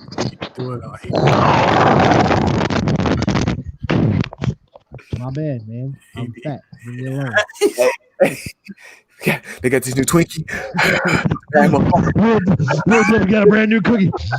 It's a bad motherfucker. You bite into it, cream fill in your mouth. You don't know, baby D. You don't know, baby D. Nate said he ran at those slapstick way too much. Yeah, I mean, again, y'all saw my post for the people that's in. Y'all saw my post that next day, man. I was debating. I clearly had a life thought. Like, I was like, do I want to get up because I'm hurting? Mm-hmm. I want to try to walk. Just flipping over in the bed. We have decided that if we play that again, because we've played a few of them now, and we always feel like shit on Sunday because your body gets so beat down on Saturday. We have already decided, my buddy's a physical therapist, Dagan. We've already decided that we're taking a kiddie pool, and on Saturday morning, we're filling that bitch up with ice. And come Saturday afternoon, Saturday evening, when it's all said and done, we're taking ice baths. Yeah, you jumping in that boy. Yeah, 100%. I'm a big fan. I'm a big fan of a hot tub after I get all beat up. It relaxes me. I sleep. You have to. I've been thinking about buying one of them little blow up Intex ones, Inflatable. but the problem is They getting don't- enough water. So those Intex ones, they take about 8 hours to get hot, Oh, and yeah, that sucks. B, they're not actually jets. It's just a bubbler in the bottom. Right. They don't actually move anything around. But 20 minutes in an ice bath has been proven to like bring your core body temperature back down, and it releases all the lactic acid in your muscle. I mean, that's why when we play college football and stuff, I mean, you guys might. So, I used to go. When I used to do it in basketball. Yeah, absolutely. Yeah, I would go Dude. hot cold. I would go hot cold though. Is what I would do. I would do it. My Your swimming legs pool. feel fresh. My swimming pool is 80 some degrees right now, and I can barely get in it. It like takes me a minute to sneak in it. I just don't think I could lay down in a full on ice bath, like whole body. Listen, I just don't think I can do it. You usually only submerge about to your waist. Yeah, you could do it. I would go into my neck. I've went into the neck several Oh times. yeah. Yeah. I've seen people do it, and I just like. I know. I'll tell you right now, the first 2 minutes are terrible. First 2 minutes, terrible. After that, you just go numb. Right. Now, I pass out. the next 3 hours afterwards are what's worse because your core body temperature drops so far, you feel cold for the rest of the night. Right.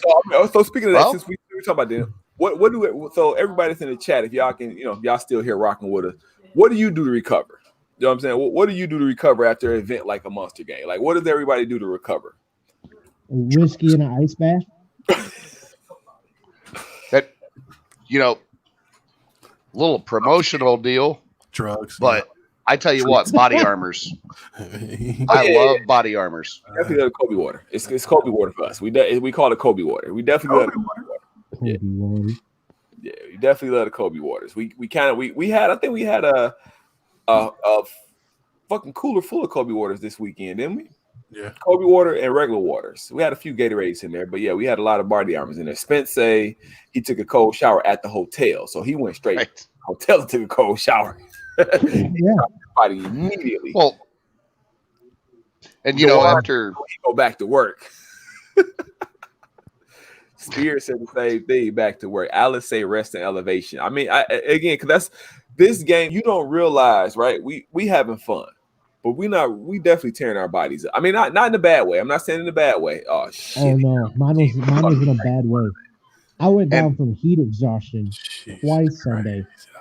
I was so bad when I worked to work Monday. I still felt hot. I had to take a cold shower at lunchtime at work Monday. Right. Oh, shit. And that's actually part of the thing, and I can bring my wife in here. You guys ask her right now. Right now in my house, we actually are disagreeing because it's below 80 degrees in my house, and I don't like it. It's hot outside. It's hot at work. I wear a lot of clothes. I have to wear the fire suits and stuff. I have to wear sleeves over top of that. I have to have these big gloves on my hand.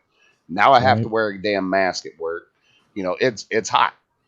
And I spent my first probably 4 hours of the day today in a 130 degree room down in the pit, and I'm just used to doing it. But if I do that all day long at work, I don't want to come home and be in a cold environment. It's a shock to the system. You lay around in the AC, it makes work the next morning hurt that much more. So to go out and dig, and that's part of what helps me out. I don't get too hot. I'm just old and fat. Well, I just get wore out. I'm not quite the old part. I'm just the fat part. So I get you. So I get what you're going with that one. 44 years old, coming right up, and still out there, and I'll run and stay in the field just as long as anybody. What just happened? Screen black. No, that's Take the green screen off. Oh, it's doing your green screen thing. That looks actually pretty damn cool. Yeah, we're serious. It's 74 in my house right now. Right. Oh, 74? Okay. I think it's 68 in here. 68. I think my wife won't let it get down that far. She won't. I think it's 77 or 78 in here. And I like it to be just above 80. My room because the air conditioning in my room. I keep this bitch like a meat locker. But then in the wintertime, fellas, I'm like, hell no, you ain't turning that heat up. I'm like, 55 is good. You can get a sweatshirt. But once again, it gets cold. That room that's so hot today is because of the humidity and the heat. But there's like a shaft that will dump cold air into it. You go down there and work, it's 50 degrees. You know, that's as warm as it's going to get, somewhere 45, 50 degrees in the winter. Clint, hey, Spears, you was passed out for a different reason. You were passed out for a different reason, though. I'm going to just say it. Hey, what you know about the Dr. Bronner's hemp peppermint soap, though? Reckless. Right. What you know about that, Reckless? They what they know about peppermint soap, man. Listen, peppermint soap will open up every fucking pore in your goddamn body. I put that shit under my arms. Yeah. So I figured out where I fucked up this weekend. When I came off the field Saturday, and I was madder than hell at that dude, and then I hung out in y'all's pits, and Blue started mixing that iced tea moonshine with the lemonade. That's where y'all fucked up at. I drank like a whole thing of that shit, and then I went back on the goddamn field. Oh, yeah. So that being said, the one shit that they had was pure. It was getting people fucked up the whole weekend. Like I said, Spears. Okay. But I was mixing that with my pain pills for my knee. Look what he go get. Look what he go get. See what I'm saying? Yeah. So when y'all were like, Norris, take it easy, and I was like, I feel fine. Yeah, you know why you felt fine. You felt fine. Feel shit. The 3D giggle juice, exactly, as he drinks it. Yep. Yeah, we're not gonna talk about that shit, Spears. We ain't gonna talk about that. But we're not gonna do those type of advertisements. What is right? Riches though. But this stuff. This one wasn't me. That's why there's still a whole jar. Is that the Starburst? I don't know. I'd have to ask my wife. She bought it. Okay. I mean, that ain't going to stop me from drinking it, but she bought it, so it survived the weekend. I don't know if my wife still got hers because she had got one too, and she was like, "Ooh." Your wife boosted my ego so hard this weekend. Did she not? Nicest thing I've ever heard. She must have been watching that live stream about my big deck. She always watching. She always paying attention in the background. So I mean, we could say it. My wife, for everybody that don't know, my wife's first time coming to a major event was Friday. And again, it was a Friday event. It was when we were doing the 2v2. So she just came to support and see how everything was. So she got to meet everybody. Well, Dave, I don't think you didn't get there yet. No, I didn't get to meet her, I don't believe. Right. Well, you'll meet her next time. Don't worry about it. She'll come back. So when Norris walks up, I said, oh, this is Norris. She said, oh, this is Big Dick Norris. Dude, when I say that, he's like, face lit the fuck up. Like I said, it made this goddamn day. I wanted to hug her. I wanted to hug her so bad. I was like, oh, I'm invited to the cookout. Right. So yeah, it was like I said, my wife made his damn day. I know she. Yep. So yeah, that's awesome. I mean, I had a great weekend. I mean, I got to hang out with the homies. You guys know what gets me riled up is when people be cheating and wiping. That was really about the only bad time I had. And that's unfortunate. It really is unfortunate that. Oh no, it was unfortunate for that guy. Like I said, the thing with me, right? Well, it's getting unfortunate because it seems like it's getting worse. Yeah, exactly. Right? Oh yeah, I agree with you 100%. I'll give you the elimination, right? But like here's my thing, right? I'll give you the elimination. If you shoot me, I'm not gonna wipe it. I'll get up from my location. I'll walk the fuck off. Now, if I'm way out on fucking Archie, I might not walk all the way fucking off and come back on, especially if I ain't shot a fucking round. I might come back down and hit and reinsert, quote unquote, at the castle. You know what I'm saying? I'll give you out and I'll lose the man, but I'm not gonna wipe it and stay there. Right. I will walk off, and I've done it plenty of times. And like a ref will walk by and ask me if I'm okay, because I'll find a spool that's like completely out of gameplay or something. I'll walk my couple of 100 yards or something. I sit down, I lay my guns down, I bust out a smoke, and I have a seat. I'll sit there and smoke a cigarette and watch people walk back and forth, say hi, what's up, yo, and then be like, all right, so where am I going to go now? Right, but you get off the field. Absolutely. I'm going to give you that out. I'm going to leave that area. I am going to get off the field, essentially, right? I'm not going to stay there. I'm not going to say, and keep shooting at you. No, I'm not gonna. I came off the field. Matt and Mike know this. I came off the field so hot. And I was like, I ran out of fucking paint shooting this guy. And a random guy from the pits next to you brought me 2 pods of paint. Wow. I went back out on the field, the same spot. The same guy was still there. Yep. I shot him out. I reloaded. I shot him the whole way he walked off the field. Yeah. And you know damn well that kind of stuff has happened to you before, and there'd be a ref within 6 foot of them. Yeah. That's what pissed me off. Really set you on fire. I told not one, but 2 refs to go pull the guy out because I had hit him like multiple times and he was in there wiping. His whole gun, top of his hopper, and the top of his mask was covered in paint because I was just peppering him through the wooden bunker there with the logs and stuff. There comes a point in time where you can't say it's spray anymore, like you've been hit. Yeah. Right. And the refs wouldn't even pull him out. That's what pissed me off. And I was like, all right, the refs won't pull you out. You won't pull yourself out. Game on. Same thing. Who's that old dude that thinks he's doing something with the 2 guns and the Pinocchio hoppers when he runs them on full auto? I roped him up in Final Battle too. He played for Yellow Team. I hate that shit. He walks down the middle of the field. He gets hit about 50 times before he finally turns around and goes off. Like, I get you're trying to motivate your players, but I shot you clear out at your back 40. Get off the field because in the meantime, you're still shooting paint down the field at my guys. Right. If my guys are playing honest and you hit one of them, I'm losing bodies and you're already dead. Right. And that's the issue with that, Right. right? And like Rob just said, now again, part of that footage, right, that of me watching him shoot, he was shooting again. People don't realize, or people should realize, with these first strike rounds, right, you can see down the barrel. I can watch it break, right? He was watching it break on the guy, and he wasn't getting out. And I'm there filming this whole thing, and he's watching it break on him. He's like, take the hit. Like, take the hit. You're hit. Get off the field. And the guy was just sitting there. Yeah, like, and I don't. We're not playing for money. We're playing for a stupid trophy that stays at the damn field. Right. Yeah. Okay. And quite frankly, we're there to have fun. You know. Thank you. We're there to have fun. It's not a tournament for me. Yeah. But let's make it fun for everybody. You know. So call your damn hit. Does the trophy and then we'll. Does the trophy say the field? Wait, look at this guy. All of a sudden, he thinks he's cool. Now, bro, I guarantee Mike tell me right now. He called the trophy shop on the way home and was like, "Hey, I need a trophy for paintball because we just won."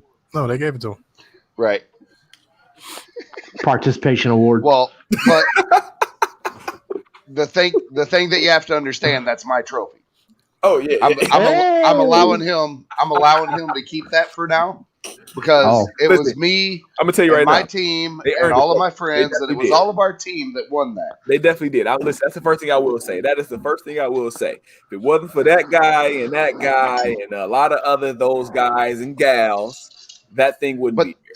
But that's the beauty of it, you know. And you did an amazing job. Just let me go ahead and step on it and squash that. You did an amazing job that weekend, and you gave everybody all their props 100 times. You deserve to flaunt that trophy around, but I'm still going to give you shit anytime. I'm okay with that. I'm all right with that. But I still don't know how Red Team lost this weekend. You know, leave it. Leave it. Couple slapsticks. Now wait, is she talking to you? Leave it. Leave it. No, she's talking to the dog and the cat. Shut up. Leave it alone. Right. Don't bring it up again. Don't bring it. Exactly. Don't bring it up. Stop. We had this conversation already. You know, man, my wife, the whole time, and these guys will tell you, my wife the whole time, she sits up at the camper. She's like, "You guys want a sandwich? Yep. You want some lunch?" My wife smoked a whole pork shoulder before we came, bro. I ate good. Yeah, that's awesome. Okay, well, fuck you then, guy. So you guys I did invite you. Matter of fact, check your messages, bitch.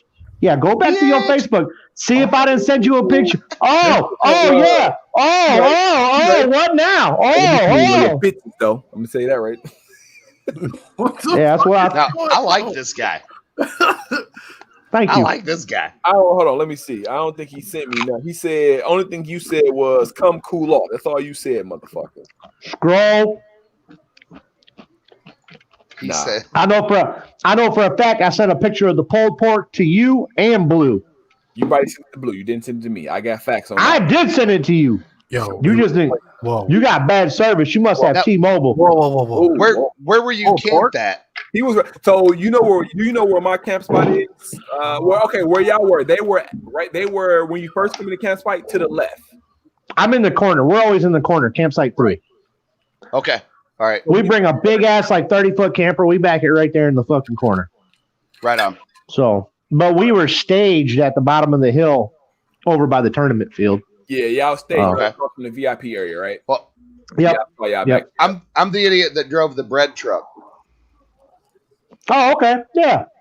Yeah, you were right there in the middle. He cook a Right hell of on. a breakfast in the morning. I just never get to eat it, but he cook a hell of a breakfast. I don't wake up early enough for breakfast. I'm like, oh shit, game starts at 9. Let me get up at 8. Right. And I'm horrible about that too. And if my son's with me now, normally I ain't gonna lie. Normally my buddy Thomas, he wakes up and I'm like, all right, everybody get all their gear together, and then we'll come back and cook breakfast. But Thomas is like, no, and he just goes right to cooking. Wait, when Thomas wasn't there this weekend, was he?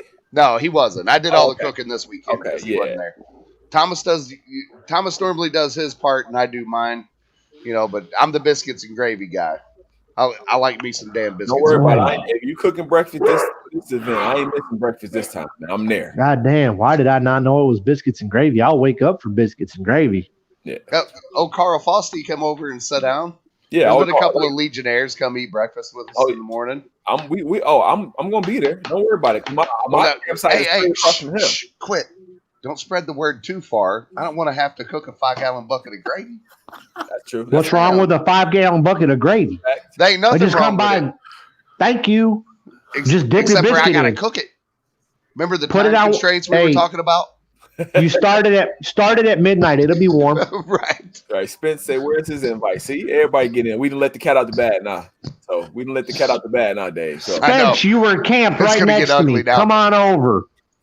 Matter of fact, Spencer, you were in my campsite most of the damn time. I know because I didn't get no motherfucking sleep. this motherfucker ain't going to man breakfast. Stop. I just opened the chat back up. I ain't been paying attention. Right. I've been listening to this dude over here talk shit. Right. That's all he I'm does. pretty That's all good at it. That's all he does. Right. I like you, man. You're fine. Whoa. I try to be liked. I mean, you're all right. You fit in. You gotta get. It was funny because, like I said, the way we met Norris is just why I messaged, "Hey man, I need you to come play for me, Fall of Berlin," and that was it, right? And then I never met him face to face at all. Just messaged. Hold on, time out. Rewind that. He makes it sound like he sent one message, bro. He basically begged. That's a fucking lie. Like That's all day. That's a All fucking day. Hey, y'all good paintball players? Y'all want to come play with me? Yeah, I need some players. I don't know, man. We play tournaments and big games. Yeah, but I need some players, man. Come on, I need y'all to come play with me. He was like a 5-year-old kid at the playground trying to make new friends. We're about to validate that, sir. We about to validate that, sir. It's on Instagram. I'm on it. It's on Right Insta. now. I'm on it right. We about to validate that, sir. You sent it to the team page. I know. I'm about to validate And that. he kept talking to me so much. I was like, "Hey, message me on my page." I know that's a lie. I remember that part, but I know that's a lie. Damn, did we delete it? Nope, there you go. Definitely 4 messages. That's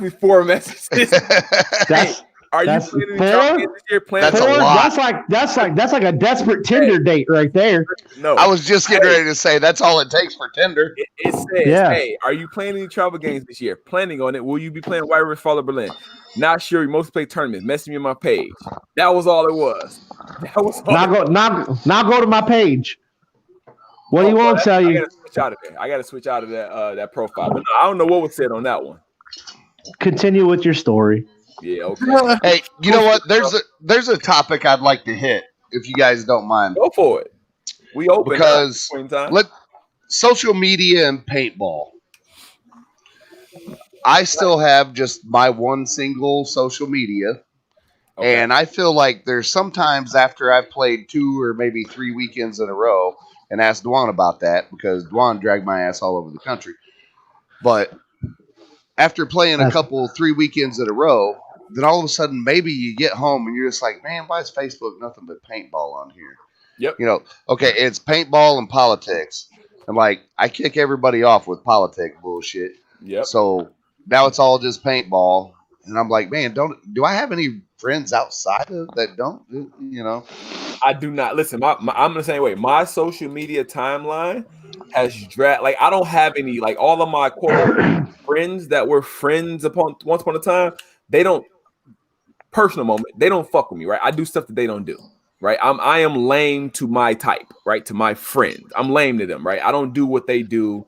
What I do is not cool. I don't drink. I don't smoke. I don't hang out. So fuck them. That's how I feel, right? That's how I feel. Because you do white folk shit. Basically, I mean, let's be honest with you. Basically, I fucking golf. I play paintball. I do all that shit, right? I do shit that the brothers are like, this shit lame. I'm not trying to find the next I'm not trying to find the next shit to do. I'm doing something constructive with my time. That being said, to your point, my timeline has drastically shifted from that shit to everything is paintball, and I fucking love it. I fucking love it because it's what I'm into. And 'tis life, you know. Here's kind of a recognition of how life's going for you and what you're into. You know, walk around your house and truly study your own house. And I don't give a shit how much of a neat freak you are. You will find elements of what you really like, whether your wife likes it or not. You know, that's why I got deer heads in the living room. And to me, you know what? I'm just gonna start hanging dead cats all around my computer room and stuff. You know, since we're gonna hang dead animals on the wall, fucking freak, get out of here. Anyway. Juan, you were invited too. Stop lying. But no, seriously. Uh-oh. He exited himself. I ain't even do it that time. I ain't have. He quit. But no, seriously, you walk around my house and, like, you know, I have a Cricut machine over here. I have a 3D printer that's sitting right here. And this is my downstairs kind of junk, throw everything in room. All that stuff. I have a full-on art box that's sitting over there. And that's why it's not decorated. If you look, the wife say that. Just now. Right. Not kind of the deal. I got a dartboard and a clock. Computer, whatever. I mean, but who has a clock? Listen, there's paintball gun parts I got that in over there. every room of this house. Hey, careful! This is gonna end up like a Dewan thing. See what I'm saying? We don't want to see what's in your dresser. Oh shit! I ain't got. There are now. Actually, my good computer and stuff is upstairs in another room that's upstairs. Well, to your point, this one, fun. This is work. This is fun, right? As far as computers go, so I don't know if you guys have noticed, but I keep looking up and down all night because my camera is down here. I just bought this big ass fucking curved monitor for this computer, and I don't know where to look. I don't know what to do. Just for you, Spence. Just for you, Spence. Just for you, Spence. You see us hanging up. But back to my point, you could go in any room of this house, and you're going to find something paintball related. You're going to find a gun part. Maybe it's just a Picatinny rail. You're going to, you know, there's going to be something. You're going to find a car part for an old Chevy somewhere, or an old Ford somewhere in every room of this house. You're probably going to find something that's RC car related somewhere. You know, you're going to find electronic components that are like a candle like this that hasn't been lit in forever. Look. I don't know why it even has to be here. It's because my wife. That's why. Look, she said, "Why is this in my living room?" Yeah, I know, right? Why is it's small? Why is this in my living room? Because my son grabs my shit and takes it off. Exactly. I mean, I feel you. I'm the same way though. But to your point, that's exactly the same thing. Like I can go in the living room. You might find paintball shit in the living room, and it's like my wife is on my head. Why is there a paint in the living room? And my wife's on all my shit in the basement. Yeah, but my son. Oh, so funny story. So I get home from the event Sunday, right? And I walk in, I'm putting all my stuff I'm taking in the house, throw it all in the house, right? Then I go and go and pull into my backyard to drop the trailer off. My son gets mad, takes the bag of first strikes, throw it on the ground, and stumps on them. And then when I come back in the house, he like, Dad, that paint? I paint? No, you don't pay. You just messed. That's about $45. I'm gonna need that about you. Right. I'm gonna need that about you. Now, how old is he again? These two. Okay, so you can't fault the mentality, obviously. Oh no, he's they don't know any better, don't know no different. No, but I Now, bet when he I like seen 8, a 10-year-old doing that, getting turned over a knee, like right. I was gonna say, I bet when he's 8 years old and he try to get lippy, go mow that motherfucking yard. You owe me $45 still. I'm about to set these bunkers up. We about to go play. We about to go play in the backyard. We about to have a Nerf one in the backyard. No mask with this bunker. And now, maybe you don't want to do that. The mutant guys know my son pretty well. 5G. My son's 16 years old and walking around at 6'5". The days of turning him over my knee are over. Ain't happening. It's long gone. Right. At this point in time, like, hey, go ahead and throw these gloves on, player. Let's go ahead and handle this. Put these gloves on. Oh, hell no. You crazy? I ain't going to give him that kind of chance. Shit, no, I'm going to kick him in the nuts and punch him in the throat. I got froggy. Man. I got froggy with my old man once when I was 19.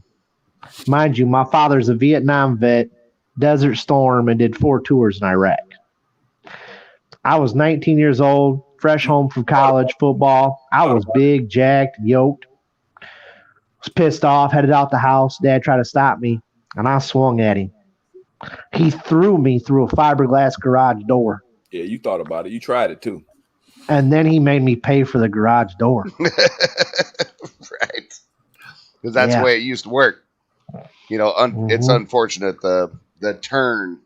I wouldn't want to have a 2-year-old right now. With everything going on in the world today, it's tough business. It's getting harder and harder to raise someone with respect without the repercussions. Yes. Mm-hmm. Yes. And that's the thing. Me and my wife, we were driving out, and we were driving out today, having to drive, and she was kind of saying the same thing, right? Like, it's hard. She was like, "You just so nice, and you just so nice." Like, but it's hard to be that way because it gets taken for granted. She's like, "Yeah, but you help random people, but it's like helping a random person now can go very fucking wrong." Oh yeah, it goes sideways fast. Right. Now, but for me, I try to see the good in everybody, so I'm still going to help. Here, real quick little story. Leaving White River, of course, everybody knows that it burst up a storm over there, right? Yeah, we had to stay there for about an extra hour, but yeah. Well, it kind of ruined our award ceremony and stuff because it busted up a storm out of nowhere. Man, I kind of want chips and dip right now. All of a sudden, it's weird. What's going on here? Anyway, Harold, do it. I can't wait till you're gonna make. I got distracted. It's like you could reach and just grab food right through there. But the white case in the haste, my son trying to help everybody out, being the kind-hearted kid that he is. Back to that, I've been super lucky with my kid. I just lucky is all that I can say. The kid's always had good grades. He's never been in trouble. He's a people person. He's a kind individual. Whatever. But he's trying to help the group. And he's just chucking everybody's gear into the wagon and hauling it back. Thomas had a bunch of his stuff, and he said, "Here, throw this in my trunk." And he threw his keys on top of it. Garrett opens his trunk, chucks everything in, closes the truck. Keys were in there. Thomas looked at him and just was like, "How the hell did you do that?" Right. That was it. Thomas came back, told me what happened, whatever. And I was like, "Dude, don't worry about it. There's places right up the road." Truck came, but at the same time, there's people that they played for the other team. I didn't know their names. I didn't know their team. Nothing about them. It's a group of dudes that had tent camped with a pickup sitting over yonder. His phone and his wallet is locked inside of the truck. The dude sitting there screwed, and he had lost the key.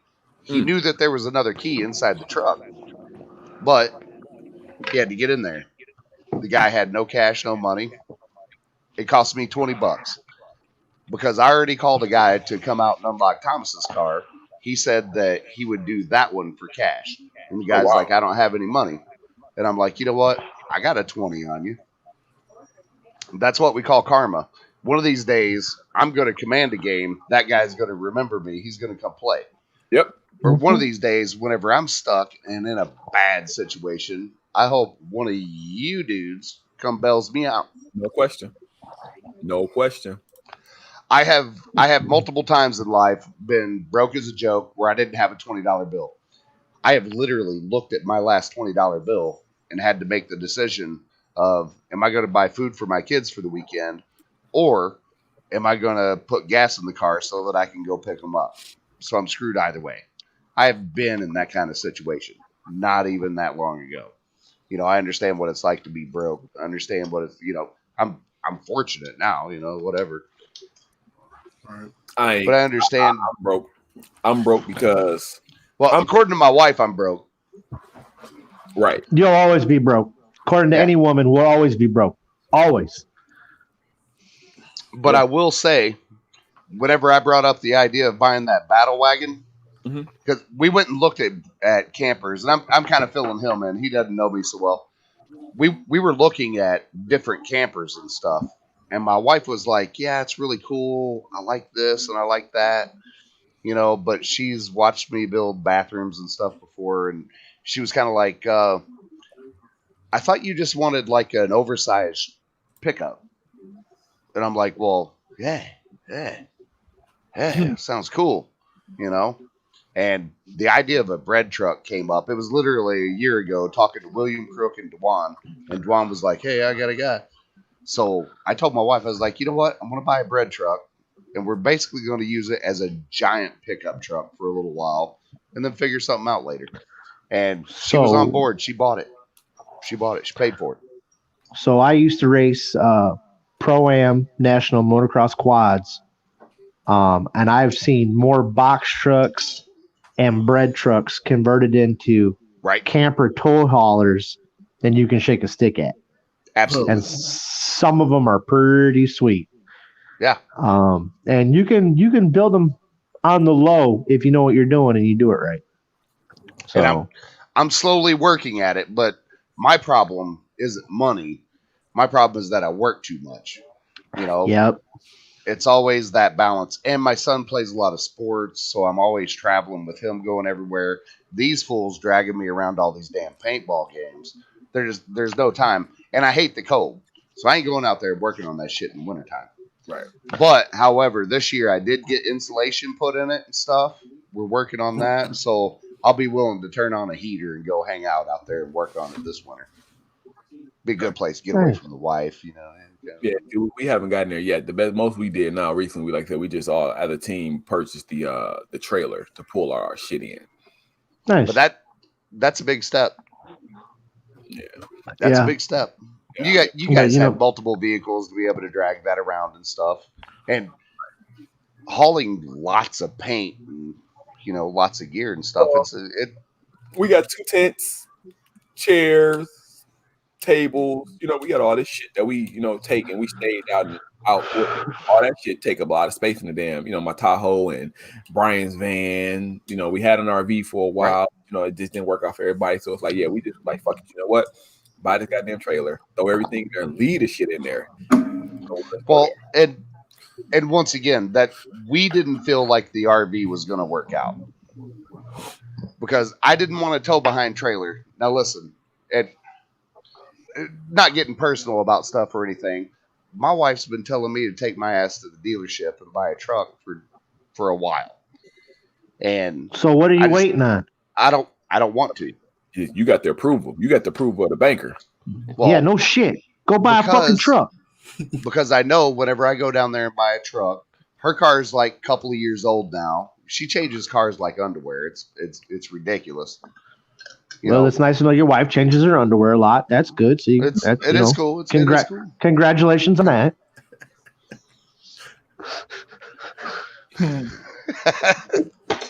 But I'm sorry. I got a Chick-fil-A sandwich left over and I was hungry, so shit. It's the blackest thing ever right now. Right. It's weird. When we shift gears there. Little Debbie got a new Chick-fil-A sandwich coming out. You bite into the motherfucker. Chick-fil-A sauce come out. Who's in your mouth? Chick-fil-A honey, baby. Chick-fil-A honey. Hey guys, thanks for having me on real quick, but I gotta hop off here. I gotta go play war games in the morning, so I gotta get my shit around. Right, yeah, man. so y'all be good. I'll get with you next time. Yes, sir. Be great and don't fuck up tomorrow, bro. If I just want you to know, when you're already a fuck up, you can't fuck up. You can only bar's very low. Can only. No, my bar stay even. All right, my bar stay even. I try to keep the bar here. That way, when I do something, they're like, "Oh!" But when I bring it back to even, they're like, "Oh, we can't give them a whole lot because So hey, I keep it here. I like the way you think. I rock that. That's what I say. It's just like paintball. Like I go out and like, damn, Norris is whooping ass, and then I'll do something really stupid. I did that on purpose just to bring the expectations back down. Okay. I can't be a hero all the time. I'm getting too old and winded for that shit. I tell them all the time, you know what? I get tired of being perfect all the time, so I'm going to go do something stupid, make you guys feel way better about yourself. Right. I can't be shooting green all the time and giving bonus balls, even though I love doing that shit. Hey, B-Rad, we should green? Yeah. I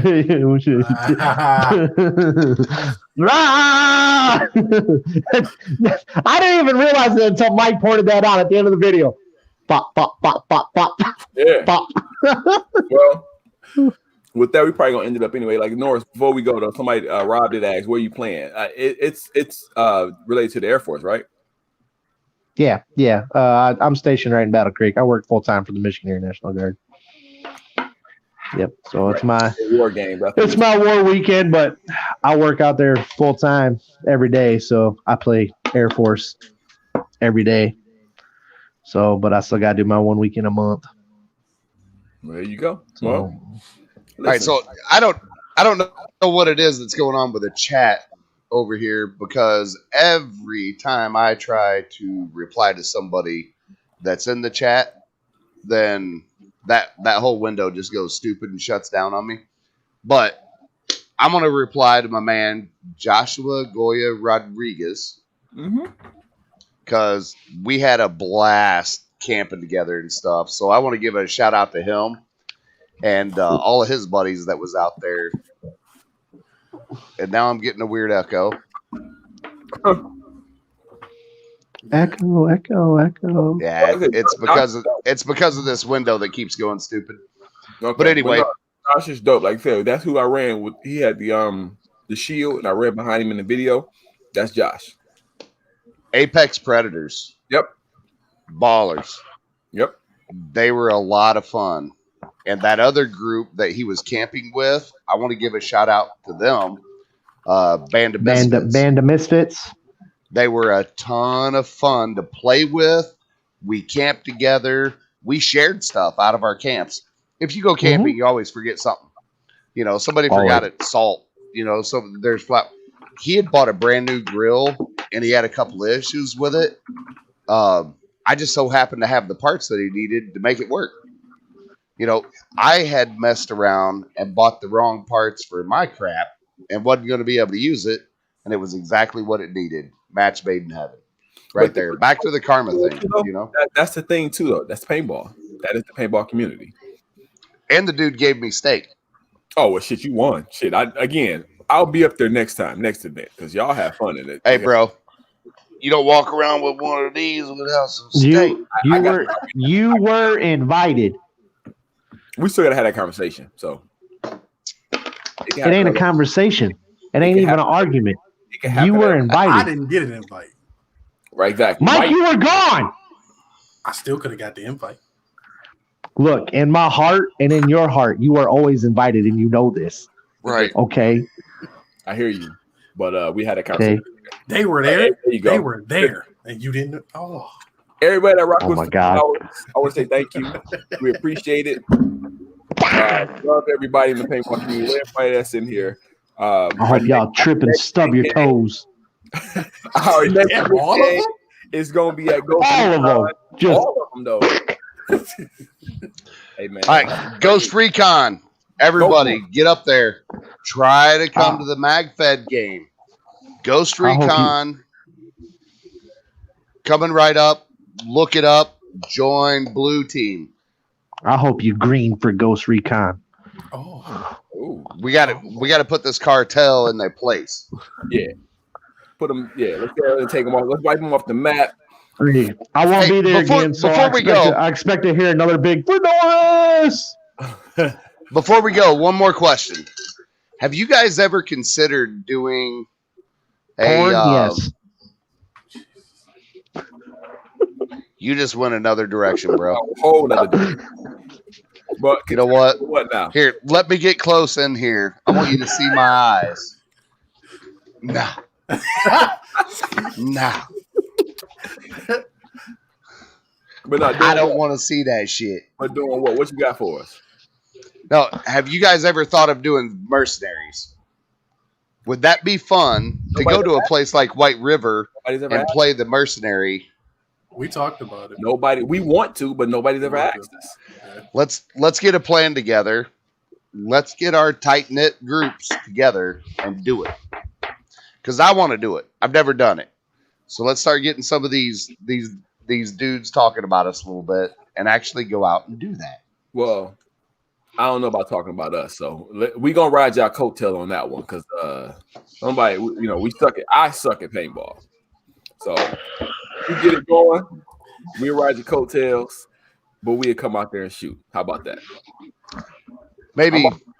Nah, since I know you want to say some dumb shit. Hey, Grizz, swing your arm like that real quick.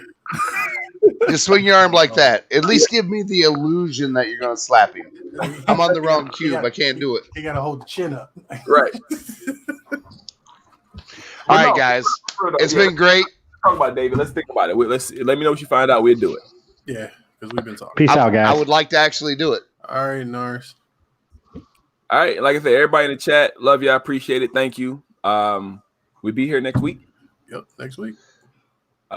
Go watch the video. You go on YouTube, watch our newest video. Go watch it. Yeah. Go watch it. Have fun. Definitely. And I'll try to put my cameras on next time. There you go. All right. Hey, love you guys, man. We'll see you soon. All right, for sure. Have a good night later, Brick.